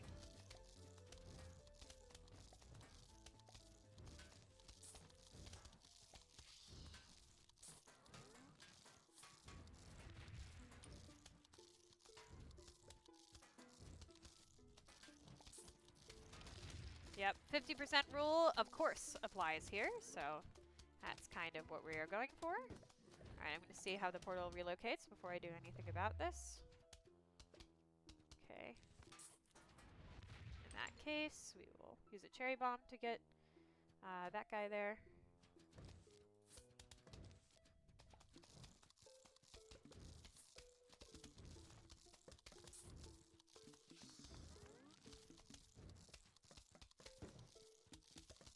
Yeah. 2 footballs, we just can't deal with that, unfortunately. Okay, we'll put one center. That's good.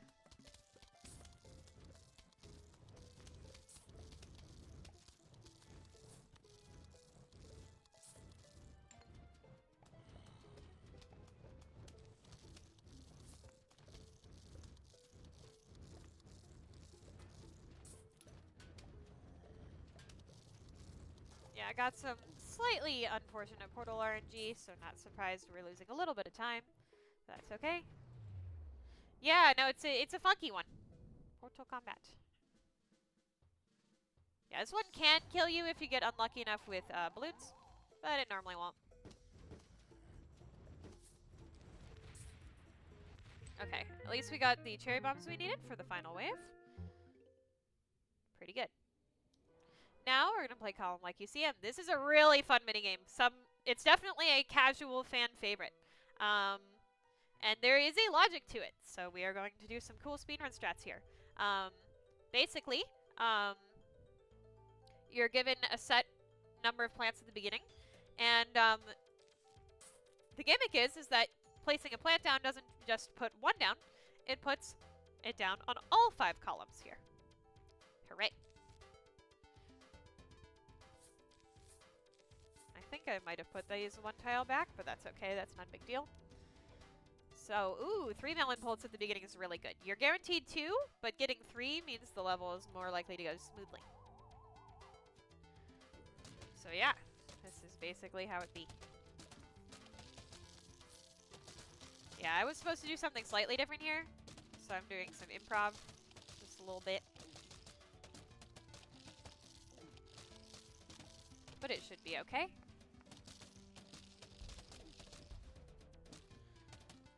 Yeah, 50% rule is the same as always, so we're just trying to do as much damage as we can.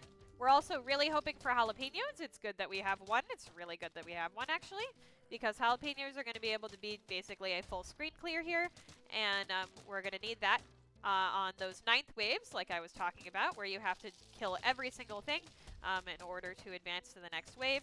And we're going to be signified that in the second flag here by the appearance of Jack-in-the-Box zombies. So when that happens, we will do a jalapeno.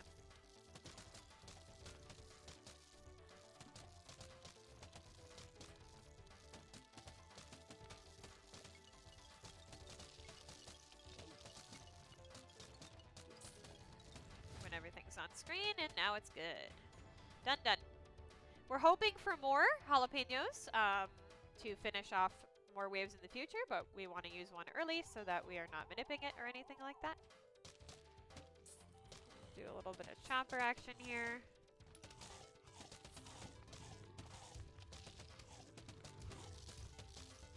Weaken our guards.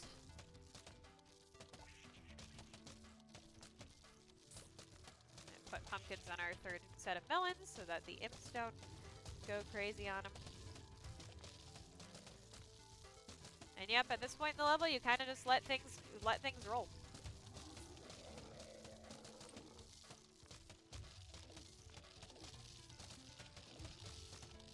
Yeah, they do have the chance to do an early explosion, but they mostly, for the Jack-in-the-Box zombies, but they mostly don't. Yep, this is normal. This is how the level's supposed to look like.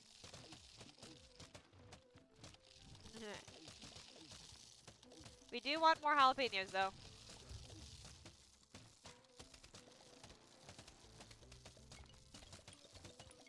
Yep, here's our 9th wave here. And we are... Well, there's an early explosion, see? But yeah, most of the time they wait for a long time before they explode. This is true.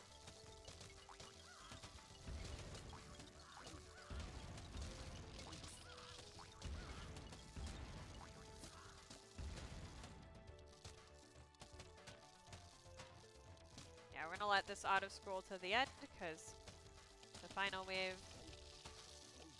has guards, does it?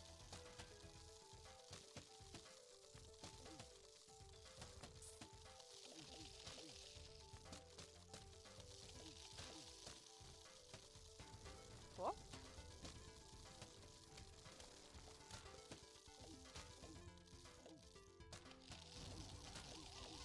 Yep. It do. And that's why we saved it. We did get another jalapeno in the end, but we did need one for the final wave. And that's Calm Like You See 'Em. Begooled. Begooled is basically Bejeweled, but it's with zombies and plants. So we're going to be trying to make matches as quickly as we can to get enough sun to advance the level.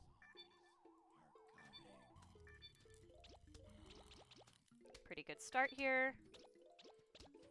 And this is always the one where the viewers can super mega backseat and go, ah, there's a match there, why aren't you seeing it?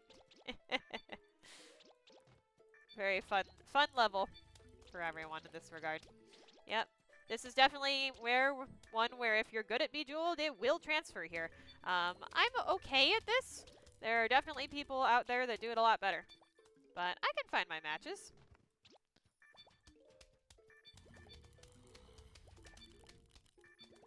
Yep. You're just looking for lines, broken lines, all that good stuff. Like you would in any standard Bejeweled playthrough. The only thing really here that you need to know how to do is to sort of screen wipe when you're starting to have trouble finding matches. Right now, I haven't had to screen wipe yet, which is good because it does lose a little bit of time. Looks like we're going to be doing it here, though. It's much better to screen wipe when you know you really need to, instead of sitting there for like 10,000 years trying to find a match that you might end up not finding.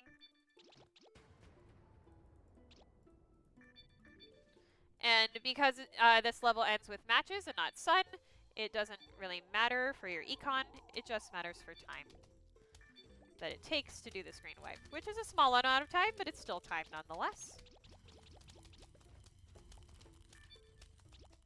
Yeah, and oftentimes sort of clicking randomly is also a pretty good strat.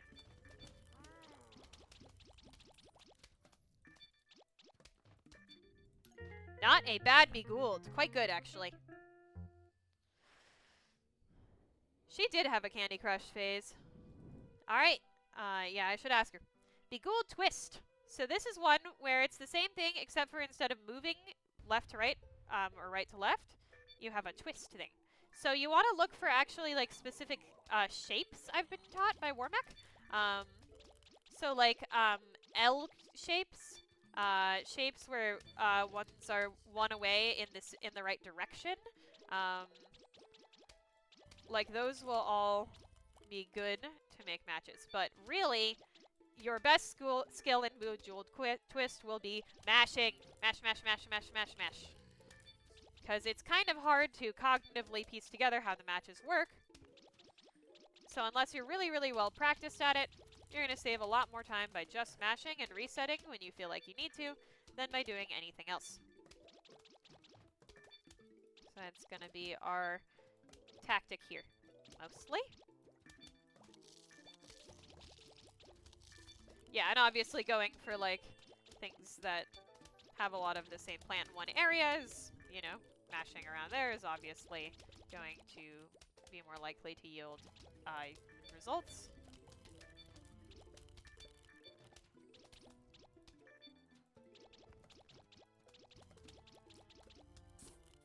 Oh, I accidentally upgraded into tall nuts. Oh boy.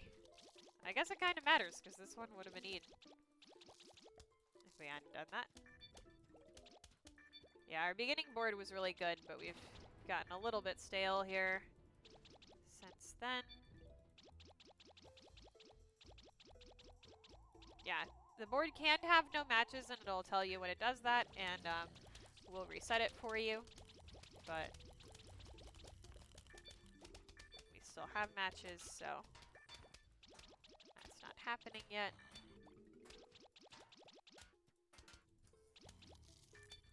Tall nuts. Woo! That's a big combo. Let's go. That's why you reset, kiddies. That's why you reset sometimes. Why you reset the board. Sometimes you can get some big matches quickly. Let's go! And that's where we have the time save. Very nice. Good Begould Tryst. Okay, Zombotany 1.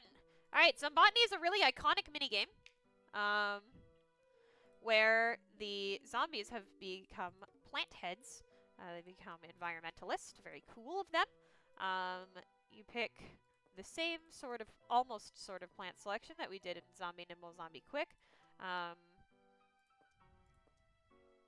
Where we want to set up Gloom Shrooms again. Who knows whether we'll PB. There's still a lot to go in this run. A lot of randomness that can still pop up. Lots of skill issues I can still have. You never know. We take our Imitator Sunflower here in order to gain more econ more quickly. And yeah, now the And so that we can shield sunflowers with other sunflower-esque things more quickly. We're gonna let this guy go. Silver sunflower moment. Forgot umbrella leaf. We don't bring that Zombotany. But yeah, as you can see, we have pea shooter zombies now. They are actually going to be able to kill our plants from long range away if we're not careful. But that's why we bring pumpkin to shield our fume shrooms, so it's okay. We're going to use squash to speed up this wave, because as we remember, the 50% rule applies.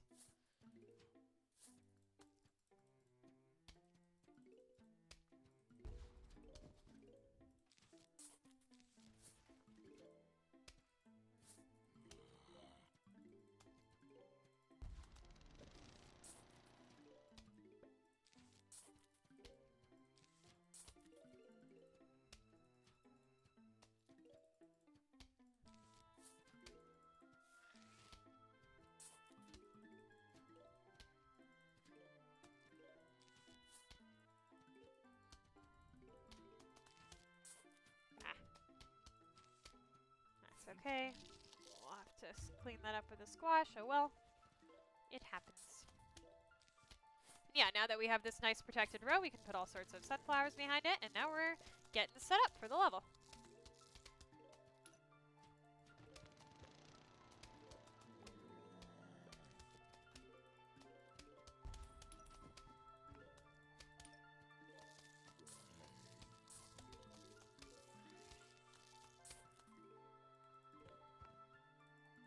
Nice. Yep, if you remember, every 9th wave, so every wave before a big wave, has to be killed fully. But there, I don't think we required any chompers or anything like that, so it was okay. We do want to use chompers on walnuts. Walnut zombies. Oh, I should not have put my doom there. Because they are high health, of course.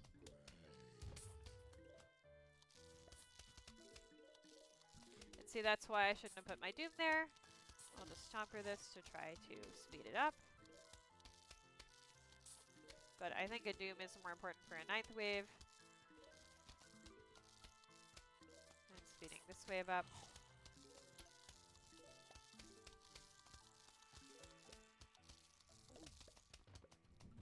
But she's so cool. Ah! Just a little bit too late on that. Okay, we can get another one back up right now.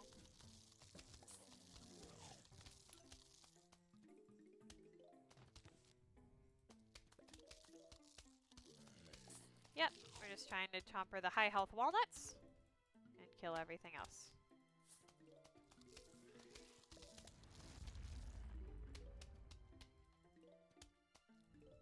And we killed the 9th wave quickly. And then we're just going to try to screen wipe using the Doom Shroom, which has a 5x5 kill radius. To finish the level off.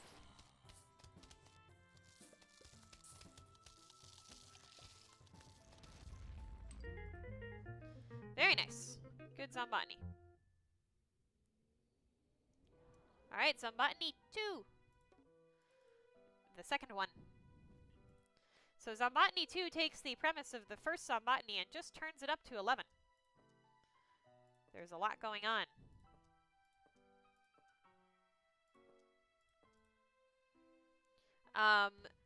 There's now squash zombies, which will, yes I am, which will completely kill the first thing that they see, if they are not killed before they do that. There are tall nut zombies, which have even more health than walnut zombies. Jalapeno zombies that will explode after a while, but it takes them so long that it practically doesn't really matter.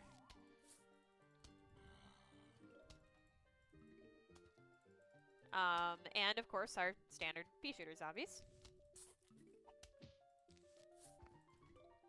We're going to have a pretty similar setup phase where we're going to let some zombies go in order to get a lot of econ, put down a lot of sunflowers, and focus on getting up our pumpkin glooms. Now we are actually going to put our pumpkin glooms in the 8th column because of those squash zombies, so that we have something in the 9th column in order for them to squash, or to be chompered by. But in the pool, we're going to put them on the ninth row because there's no squash zombies in the pool. So no need to worry about that. Sounds good. Thank you for being here, Stitch. Gatling Bee. Chili, I don't know. Oh yeah, Gatling Bees also exist, but again, it's not too big of a deal because we have pumpkins. We live.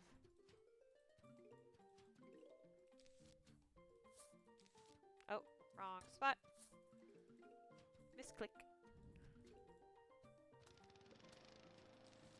I feel like that.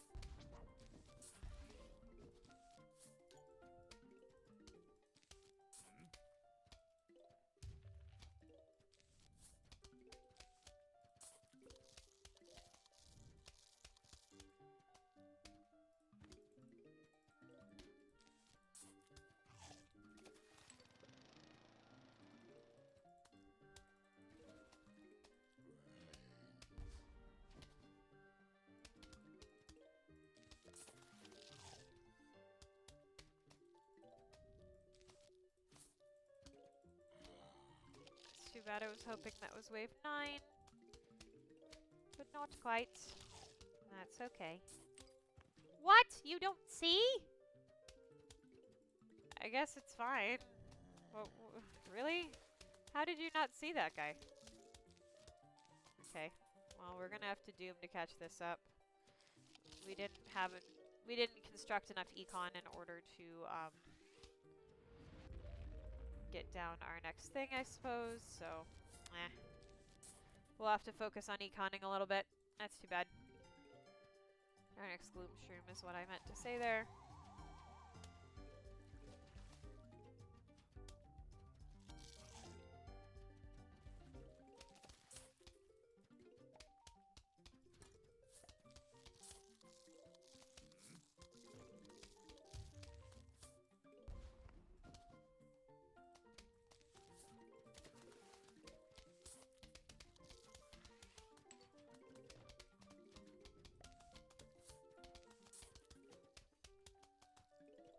Yeah, at this point we have to be on the lookout for tall nut zombies that we have to do instance on, and squash zombies that we have to stop in their tracks.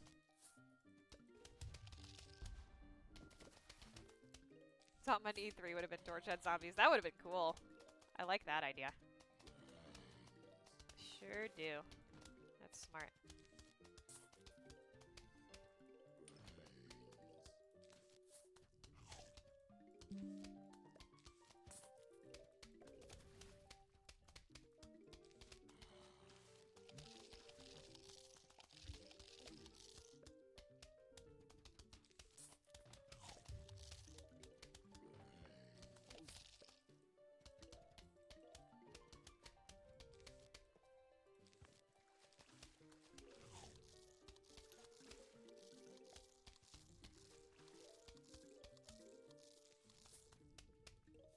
Yeah, keeping proper econ is really hard in this level. That's okay.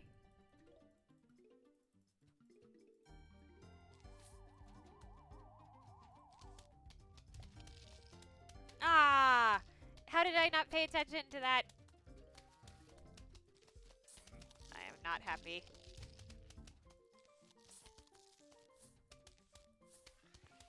Apparently the stream died. But I'm recording this because I was aware that my Wi-Fi was kind of off today.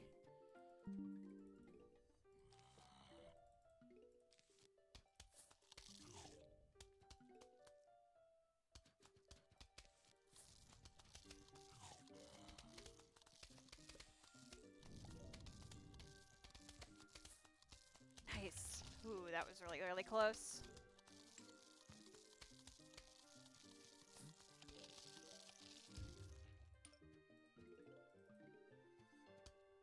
Okay.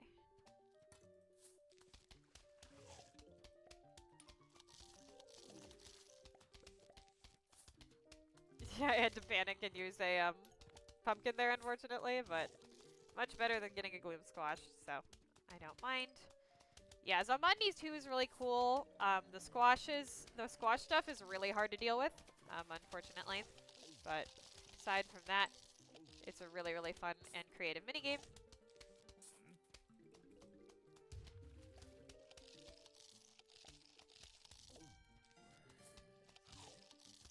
Yeah, I should have had a Doom up earlier in order to help with this. I didn't, so oh well. I don't think she missed us. I missed you guys. I always miss you guys when the stream goes down. But don't worry, I'm recording because I knew that this was going to be important and that my internet was being a little bit finicky today. Yeah, I thought that it wouldn't need more, but, you know. Had to try. Yeah, too bad we didn't get all the time save we could have gotten out of that, but that's okay. Welcome to Bobsled Bonanza. This is a really fun minigame as well. This is one where, what's it called? Where there's a lot of jalapeno, regular jalapeno, and that. No rake. Where there's a lot of bobsleds that are going to be coming our way.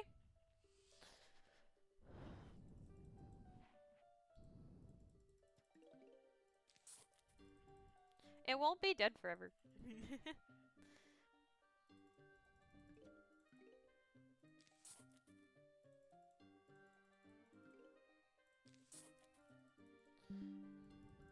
Hello, everybody. Yeah, a lot of bobsleds are going to happen. A lot of bobsled teams, and a lot of zombonis. And we're going to have to counter them as best we can. Which we most certainly definitely can. We have mines that we're going to plant like this in order to kill things when they come. Nice. And we're going to use jalapenos in order to basically clear out rows of their ice. And then we're going to make a optimal Zomboni trail for bobsled to come. And then they'll just come. It'll be really cool. Like, this is one of the best strats in the run, for sure. Look forward to it. Still econ for a little while.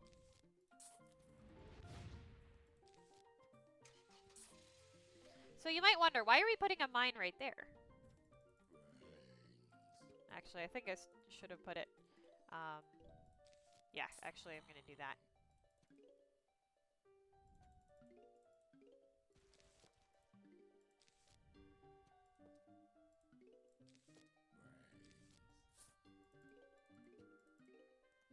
Well, that's because that's going to make our shortest possible ice trail, where bobsled teams are still allowed to come and spawn. Which is really, really helpful for us.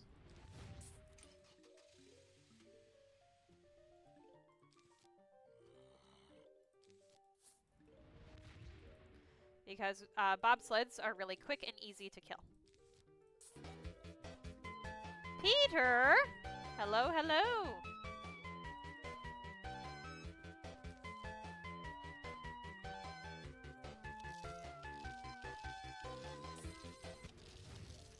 Yeah, unfortunately, these ones are able to spawn still, but this ice trail will go away. We're looking for an ice trail that won't, like, just disappear.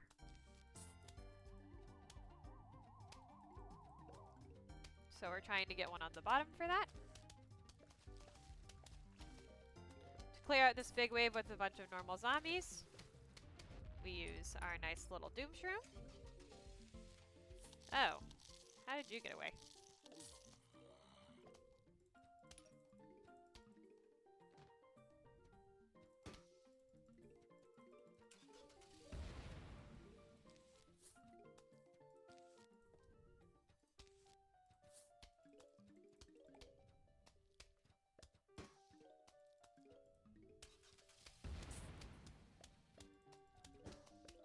Yeah, we had a somewhat unideal setup phase here, unfortunately.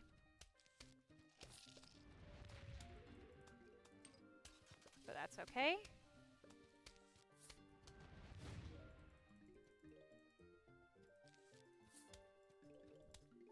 We will work it out.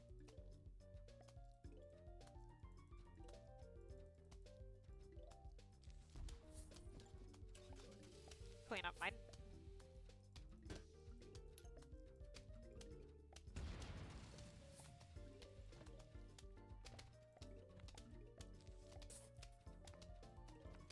Yep, and then they just walk across the spike weeds and die.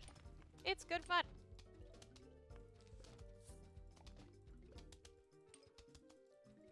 Thank you for the raid, Peter. How are ya? How was the run? Peter was doing PvZ any percent, and is a very good Plants vs. Zombies speedrunner. Unfortunately, not a Fatale, so could not have him on for the run we are submitting here, but that's okay. Alright, now our setup phase is ready. Right and ready to go.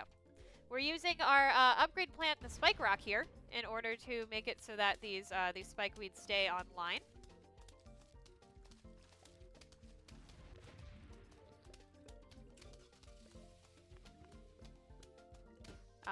Even when Zombonis hit them.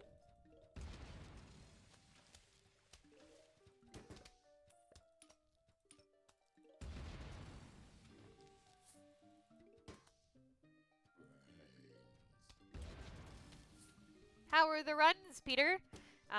Peter and Co. How are we all doing? Obviously, we're doing PvZ all minigames right now. And we are doing so mostly for Frost Fatale's submission, as well as PB Chance, which we are on PB Pace. Wow. Yep, and this is how this goes. We just let it roll, essentially. What a cool strat. This is a great time for donos, by the way. There were good times for donos before too, but this is really one of the best times for donos because the level plays itself after a little while. Except for this part where we doom, so that we can hit that final wave. Cherry we can also use for that.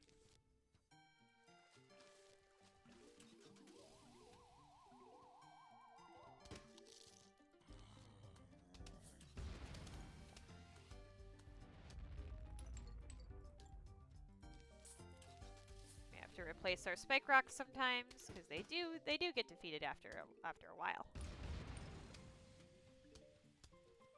But yeah, really good time for donos, for chatting about the game, its history, you know, the community that plays it at large. Just, you know, good times. We're hanging out. Chatting about stuff. Oh, his Zomboni hasn't come down there in a while. Yeah, sometimes you gotta replace that spike weed. You usually want that to be a spike rock, but we had to spike rock other places this time.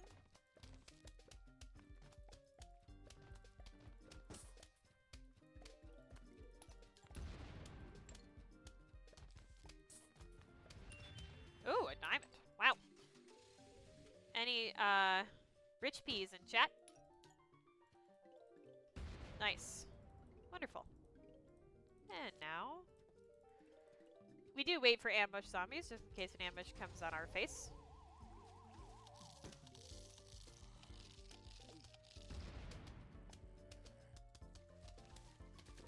Or wants to be on our face.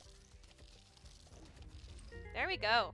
Yeah, PB blundered in Bobsled Bonanza. I remember this now. Also blundered on Last Stand. Last Stand is one of the most sort of like skill-based parts of the run, and where you can gain and lose a lot of time by just doing it well or doing it poorly. So let's get my seed select up before I think about talking.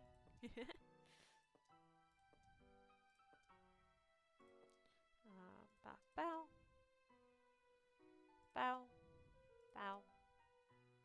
Bow. Our old friend Gloomshroom has returned. Yeah, holy time save. And we're gonna do, gosh, I forget the optimal formation. I think it is this, this, this, this, this.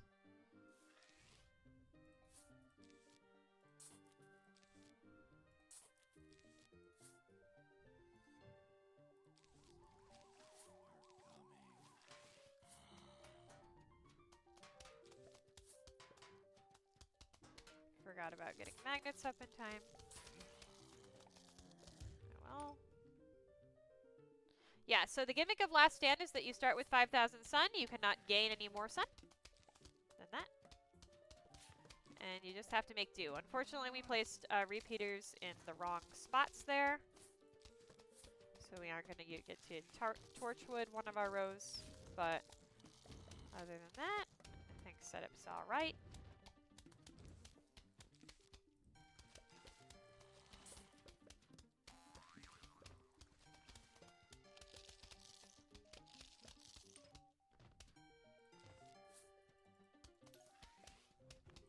Yep, do our nice little Gloom Shroom strat.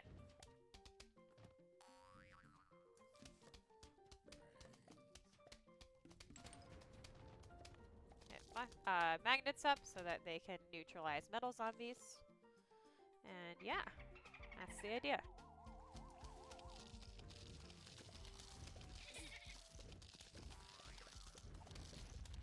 Use Doom to clear out the ambush zombies.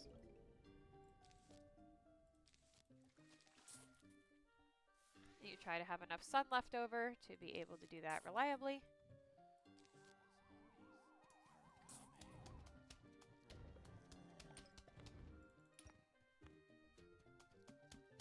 That's pretty much the level. Hey Milovich, how are ya? Cattails are really cute. I used them a lot as a kid because I thought they were adorable. And I still do. Yep. Taking away middle zombie stuff is obviously a good time save. Because of the 50% rule, which if you are just starting to come here, or if you're from Peter's Raid, also hello those from Peter's Raid, if you're enjoying the content, dropping a follow would be really nice. Exclamation mark 50, by the way. That's where, if you do 50% of a wave's health, yeah, we're gonna have to stop planting things now because of dooms.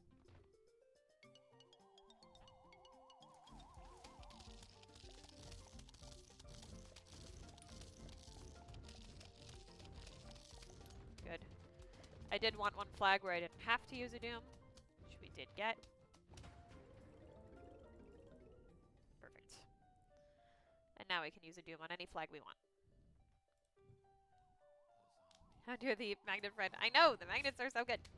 At every wave has a cumulative amount of health. So like if you add together all of the zombies' health, that's what the wave health is. And if you do 50% or more of that wave health, the next wave spawns. The like trigger for the next wave happens. So basically the faster you kill zombies, the faster they're going to spawn. And that's basically the central conceit of the entire run. And yeah. Put a torchwood there just to go a little bit faster.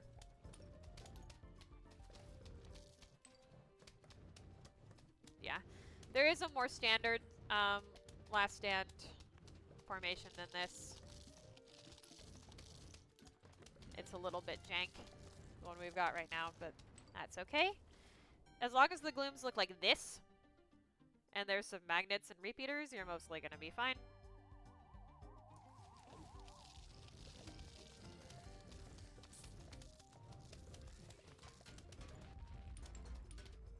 Ah. That's a rip. But you always need to get the ambush zombies out of the way. Because as you've noticed, there are no mowers or pool cleaners in this level, so you have to make sure that you're not dying. Which we are certainly not yet doing, so that's good. We're going to put up another magnet. We lost one.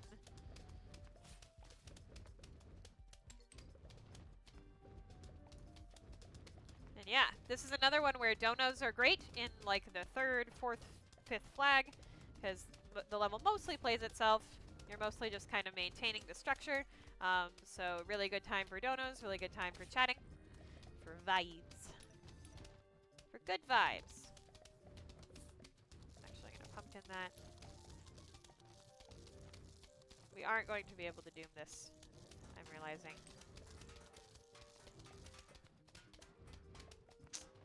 Okay, well we're just gonna have to be smart with our ambush zombies and stuff.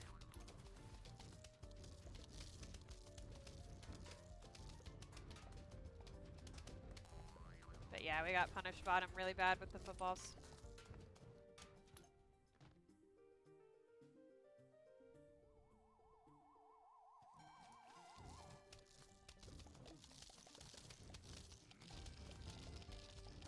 Okay, we're gonna have to squash this guy as well. So we're gonna just have to wait to do that. It'll take a while.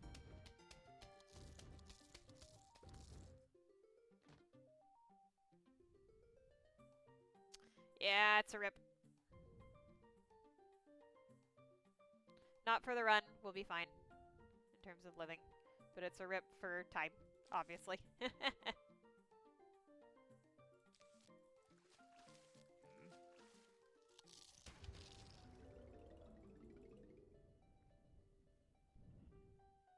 Wasn't too close. I knew we were okay.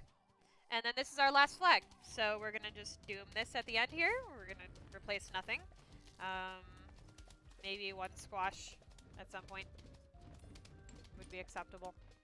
But that's pretty much it. And then we'll be done.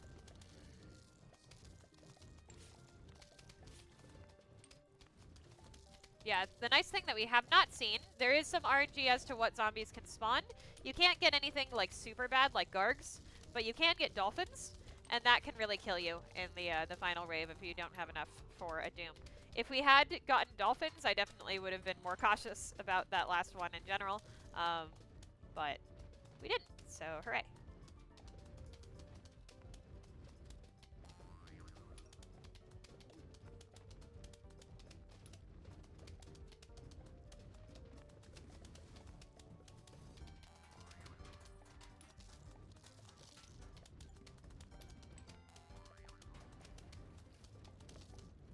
Alrighty.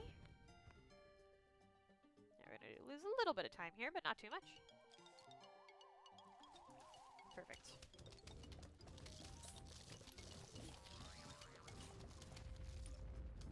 And that is a good reason to have squash money left over. Nice. Close, but no cigar zombies indeed. This is the last level Pogo Party where there is a risk of dying in the run. Pogo Party has a really, really unique and cool strat. Like Bobsled Bonanza does. But some of it, of course, is the same as we've been seeing with our lovely little fume shrooms. But we are actually going to bring Split Pea voluntarily for the first time ever.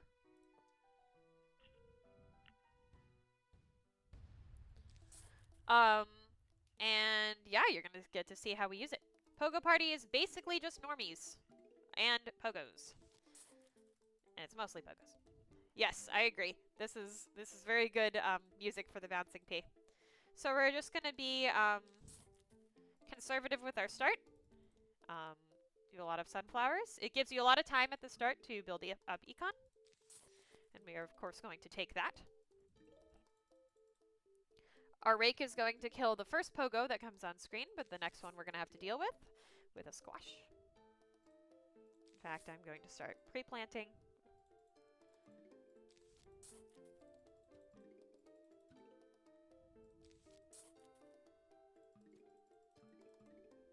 We do have roof cleaners, so if we really need to, we can let pogos go.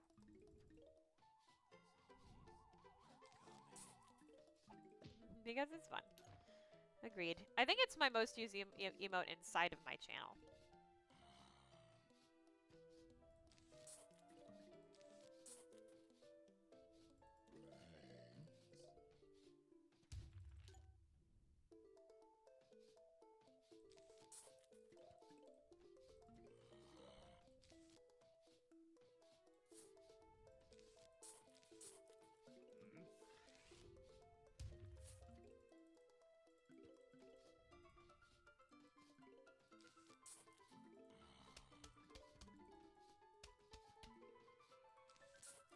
Because pogos jump over everything, we can put down glooms without much fear of being killed.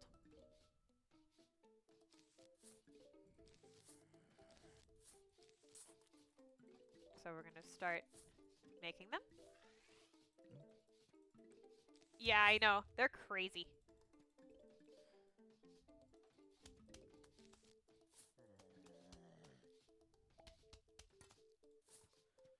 It just dodged me there.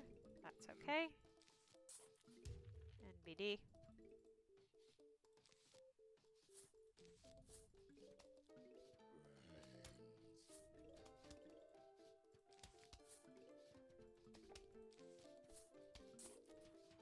Yeah, not quite. Close. Nightbot. Rah. So yeah, as you can see, we are using split peas in order to do some bonus damage from behind. Because they're a repeater from behind, so they're actually really strong and fast. And that's the idea. Glooms for main damage, split pea for support, and the level's going to play itself. We're obviously going to try to make it faster as well, with reinforcements and squash uses, and jalapenos and such, but yeah, that's kind of the main idea.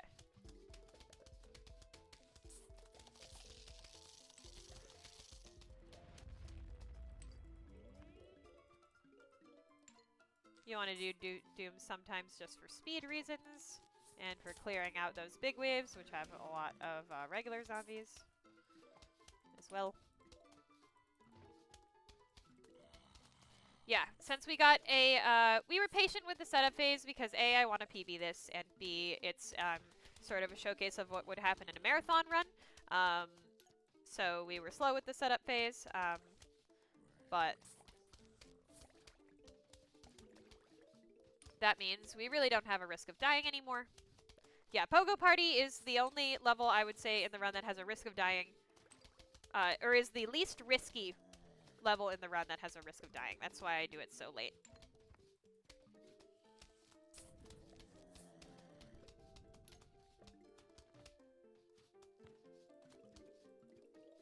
Another one, we're at this point.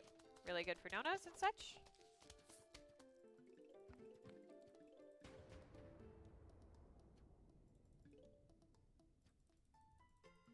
Symmetry. Are we a casual? Filthy casual. I know. Casual's moment for us. So tragic. It happens. It's okay if they eat through our split please at this point. We have glooms.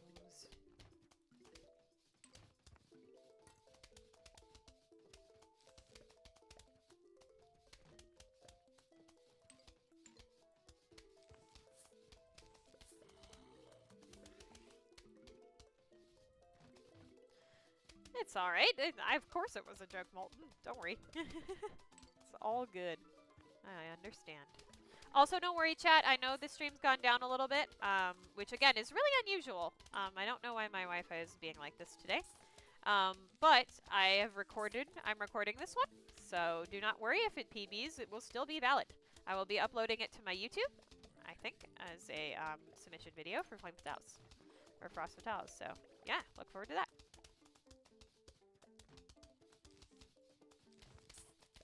Yep. Kind of just want to do as much damage as fast as possible because the 50% rule is still active, of course.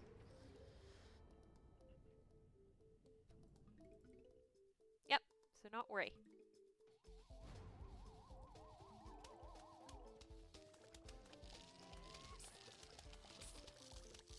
And then we use our nice little Doom to do a screen wipe and end the level. You're awesome. Well, click some keys by accident. I don't know what that was about.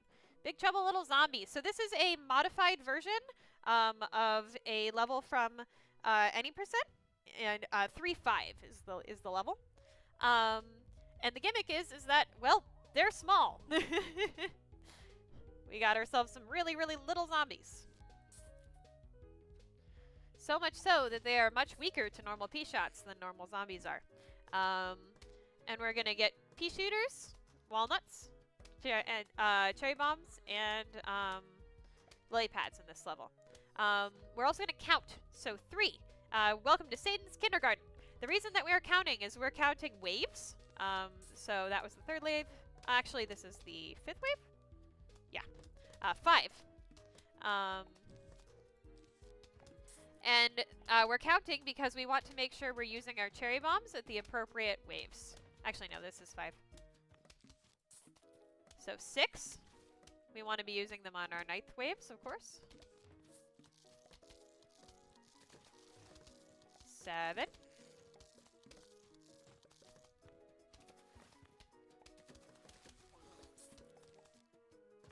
8.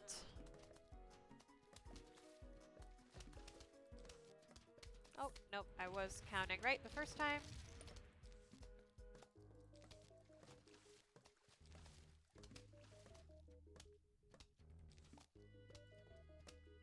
Ah, well. It'd be like that. I started counting too late. I was talking too much. Alright, we'll let this guy go to the pool cleaner. That's alright. Now we're going to do 10. That's our 10th wave.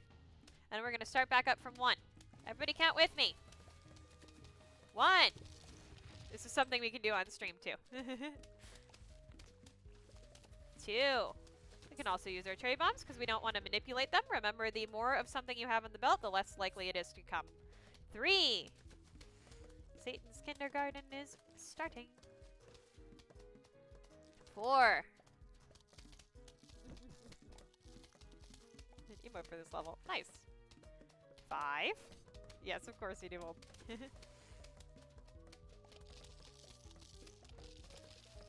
6.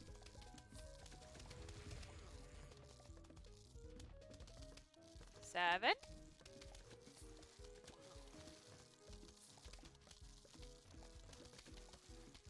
8.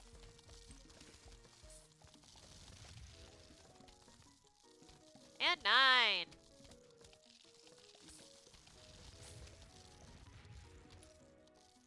And see?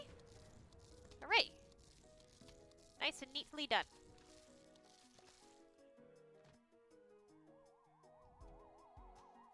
And back again. 10.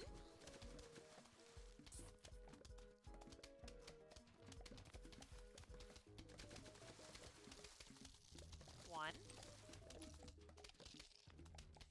2.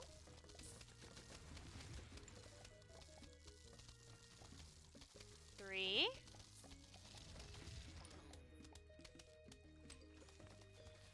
4. Do da da do da da. 5.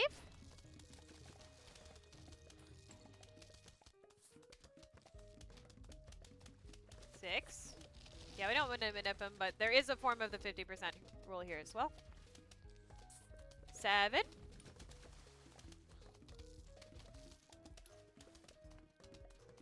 8.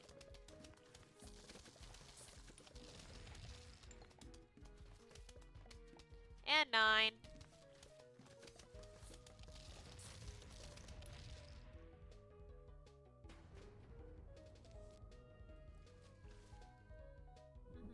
Thank you for the counting in Japanese.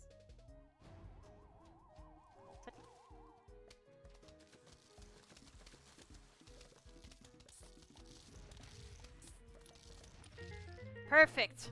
Really good Big Trouble Little Zombie. And now we are going to do the cleanup levels. This is kind of the come down portion of the run. Everything's pretty much just the same here. As it always is.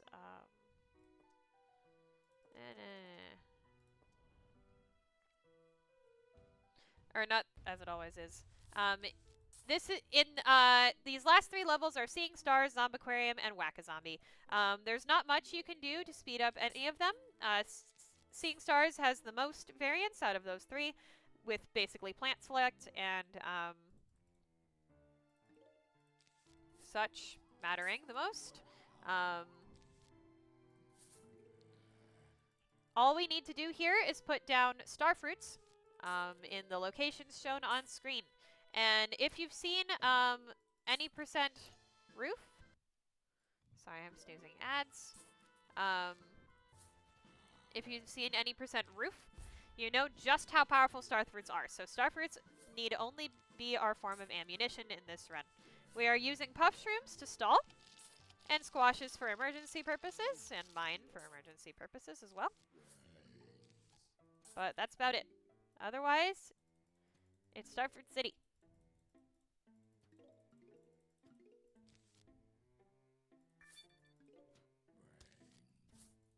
Yep, it's all about getting these starfruits down as fast as possible. And of course, protecting your sunflowers so that you can get sun in order to do that as quickly as possible.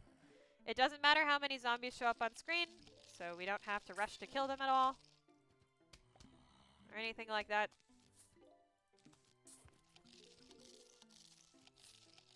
It's a funky little thing. I do love that they do have a minigame that just completely celebrates Starfruit, because Starfruit is awesome. It's very true.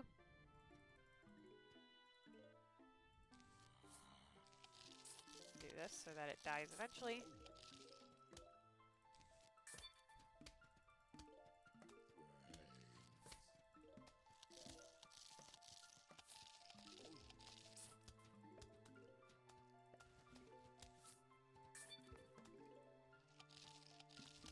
I wanted that ferret bread.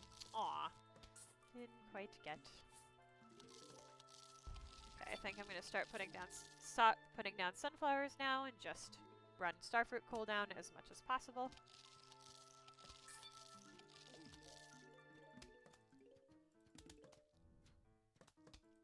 Yeah, starfruits are just great. They shoot 5 bullets. They can starfruit shotgun, as we were talking about earlier, which is where if a zombie eats a starfruit, it'll take all 5 bullets, so it's basically like a pseudo insta. Pet, pet. Starfruits are great. Extremely OP.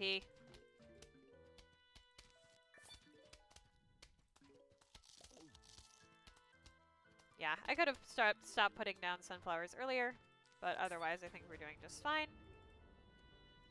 Just need 2 more starfruit cooldowns and we'll be done.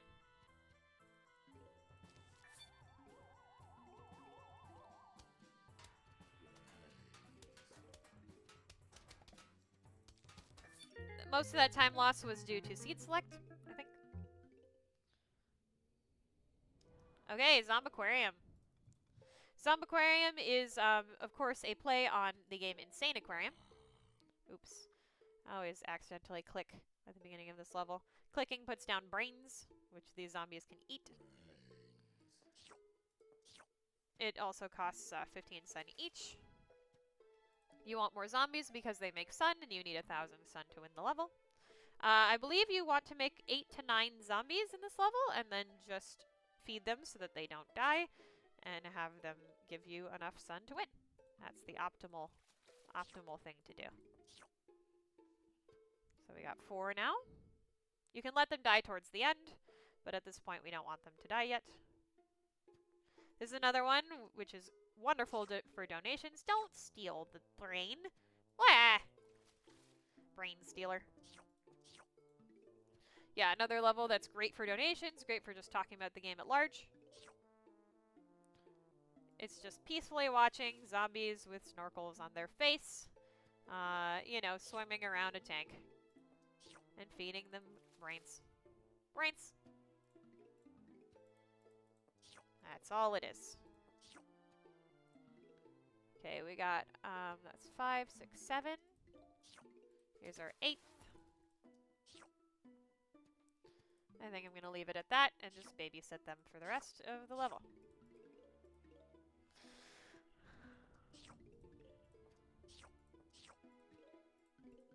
Nah, I'll make one more. Why not? Can never have too many zombies. You actually can. 8 and 9 are the viable numbers. Oh! Stop! Yeah, also if you have too many zombies, sometimes you get the problem of overcrowding.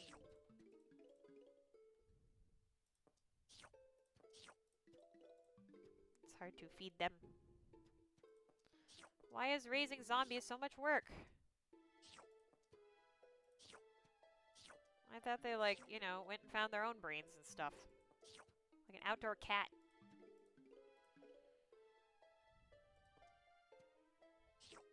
No. Stop that. Oh my god. Yeah, I'm not surprised, because you're all crowding each other. Okay, we still have 8, so... Oh, and it's done. Oops. If you like that. Reminds me of a fish? Well, it should. Alright, whack a zombie. This is the only true auto-scroller in the game, meaning that it is the last one we do. It's basically the victory lap. Wow, wow, wow, wow, wow, wow. Yep. Another great place for donos, for reflecting on the run, for just stuff like that. The only things that you do in Whack-A-Zombie to make it go faster are digging up graves so that there are less zombies in the final wave to kill, and killing zombies fast in the final wave. That's pretty much it. You do want to, yeah, early GG, this is the victory lap. That means we've done it. We had already done it before Zombiquarium. We did lose some time in Zombiquarium to me being dumb, but we were never going to, like, you know, truly die. But Whack-A-Zombie, you really can't lose that much time, so. We have PB'd! Hooray! Early GG. But basically what we're doing is we're trying to remove the graves that are farther towards the back and further away from each other so that we have less space to move the mouse during our final wave.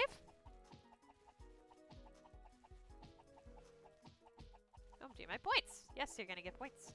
And the ones that are farther back, the zombies are further away from the mower. So in the final wave, we might let some zombies go to the mowers if the graves are far up enough, because we don't care. So yeah, that's all we do, and we just sit and we chat, and this would be awesome time for donos, reflecting on the run at large, hanging out, saying thanks, all that good stuff.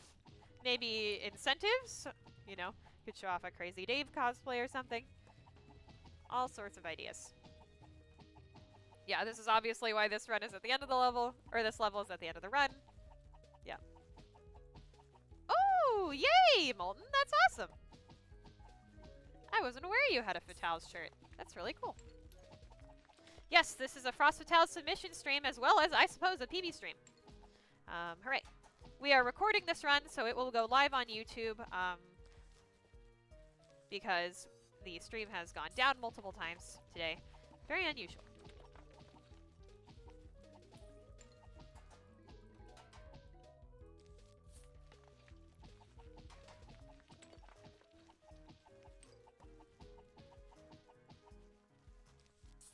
Unfortunate, but it'd be like that.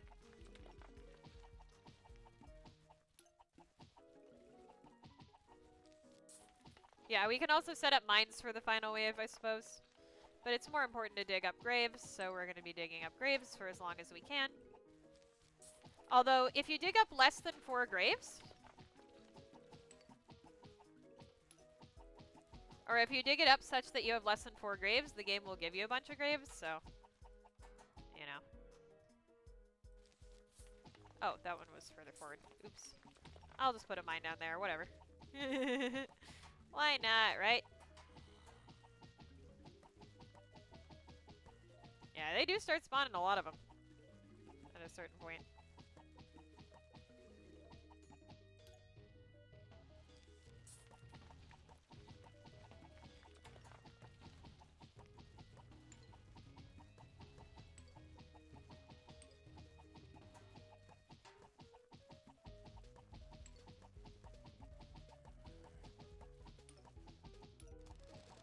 There we go.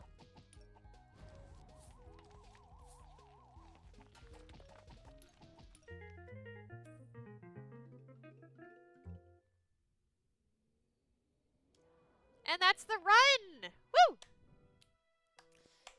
Sorry we are in ads. I couldn't delay it any more than that, but yeah! Woohoo!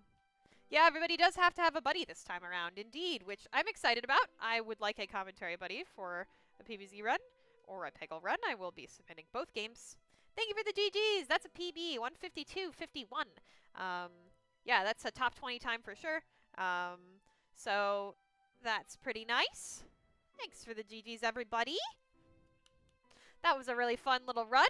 Obviously, we can do better than this, given that the graph is all like this at the beginning. And I usually do reset for a better start. But I'm happy that even with a suboptimal start, we pulled it back together and got ourselves a nice little PB during the submission video.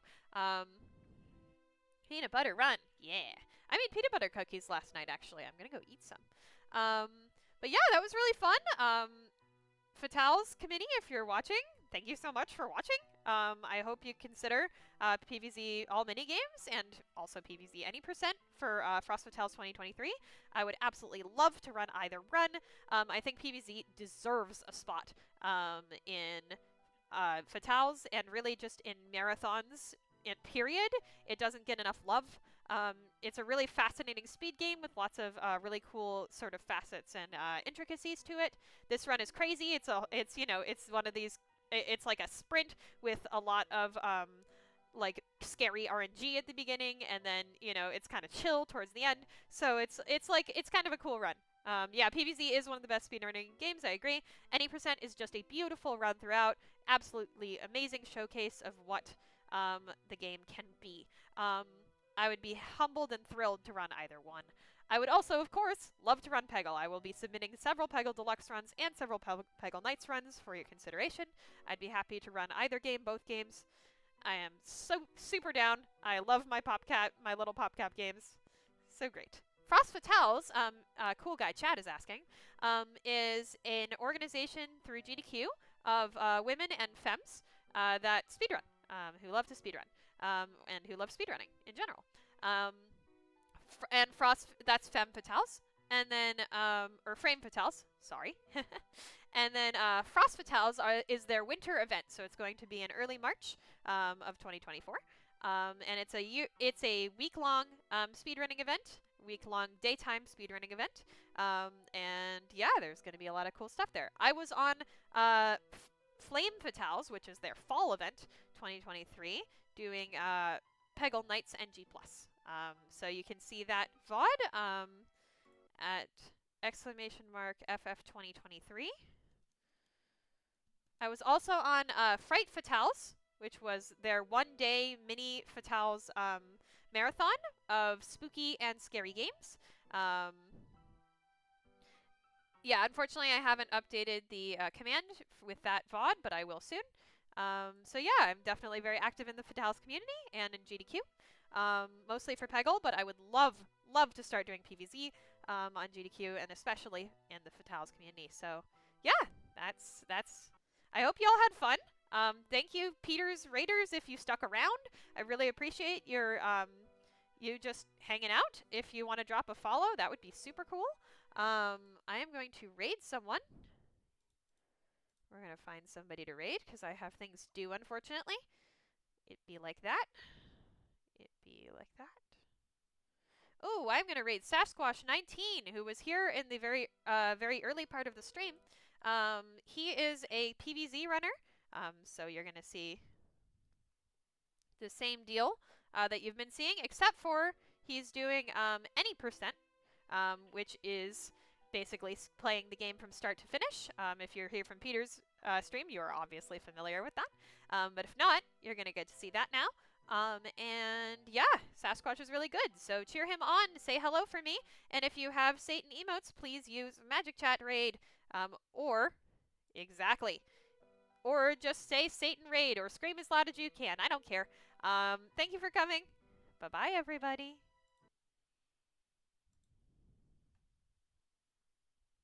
I don't know why February specifically has less days than everyone else, but you know. Bye. There's 4. There's one more. Let's go. Evo, you're not even losing that much. What are you yelling about? Okay, get rid of the vultures because it's more annoying.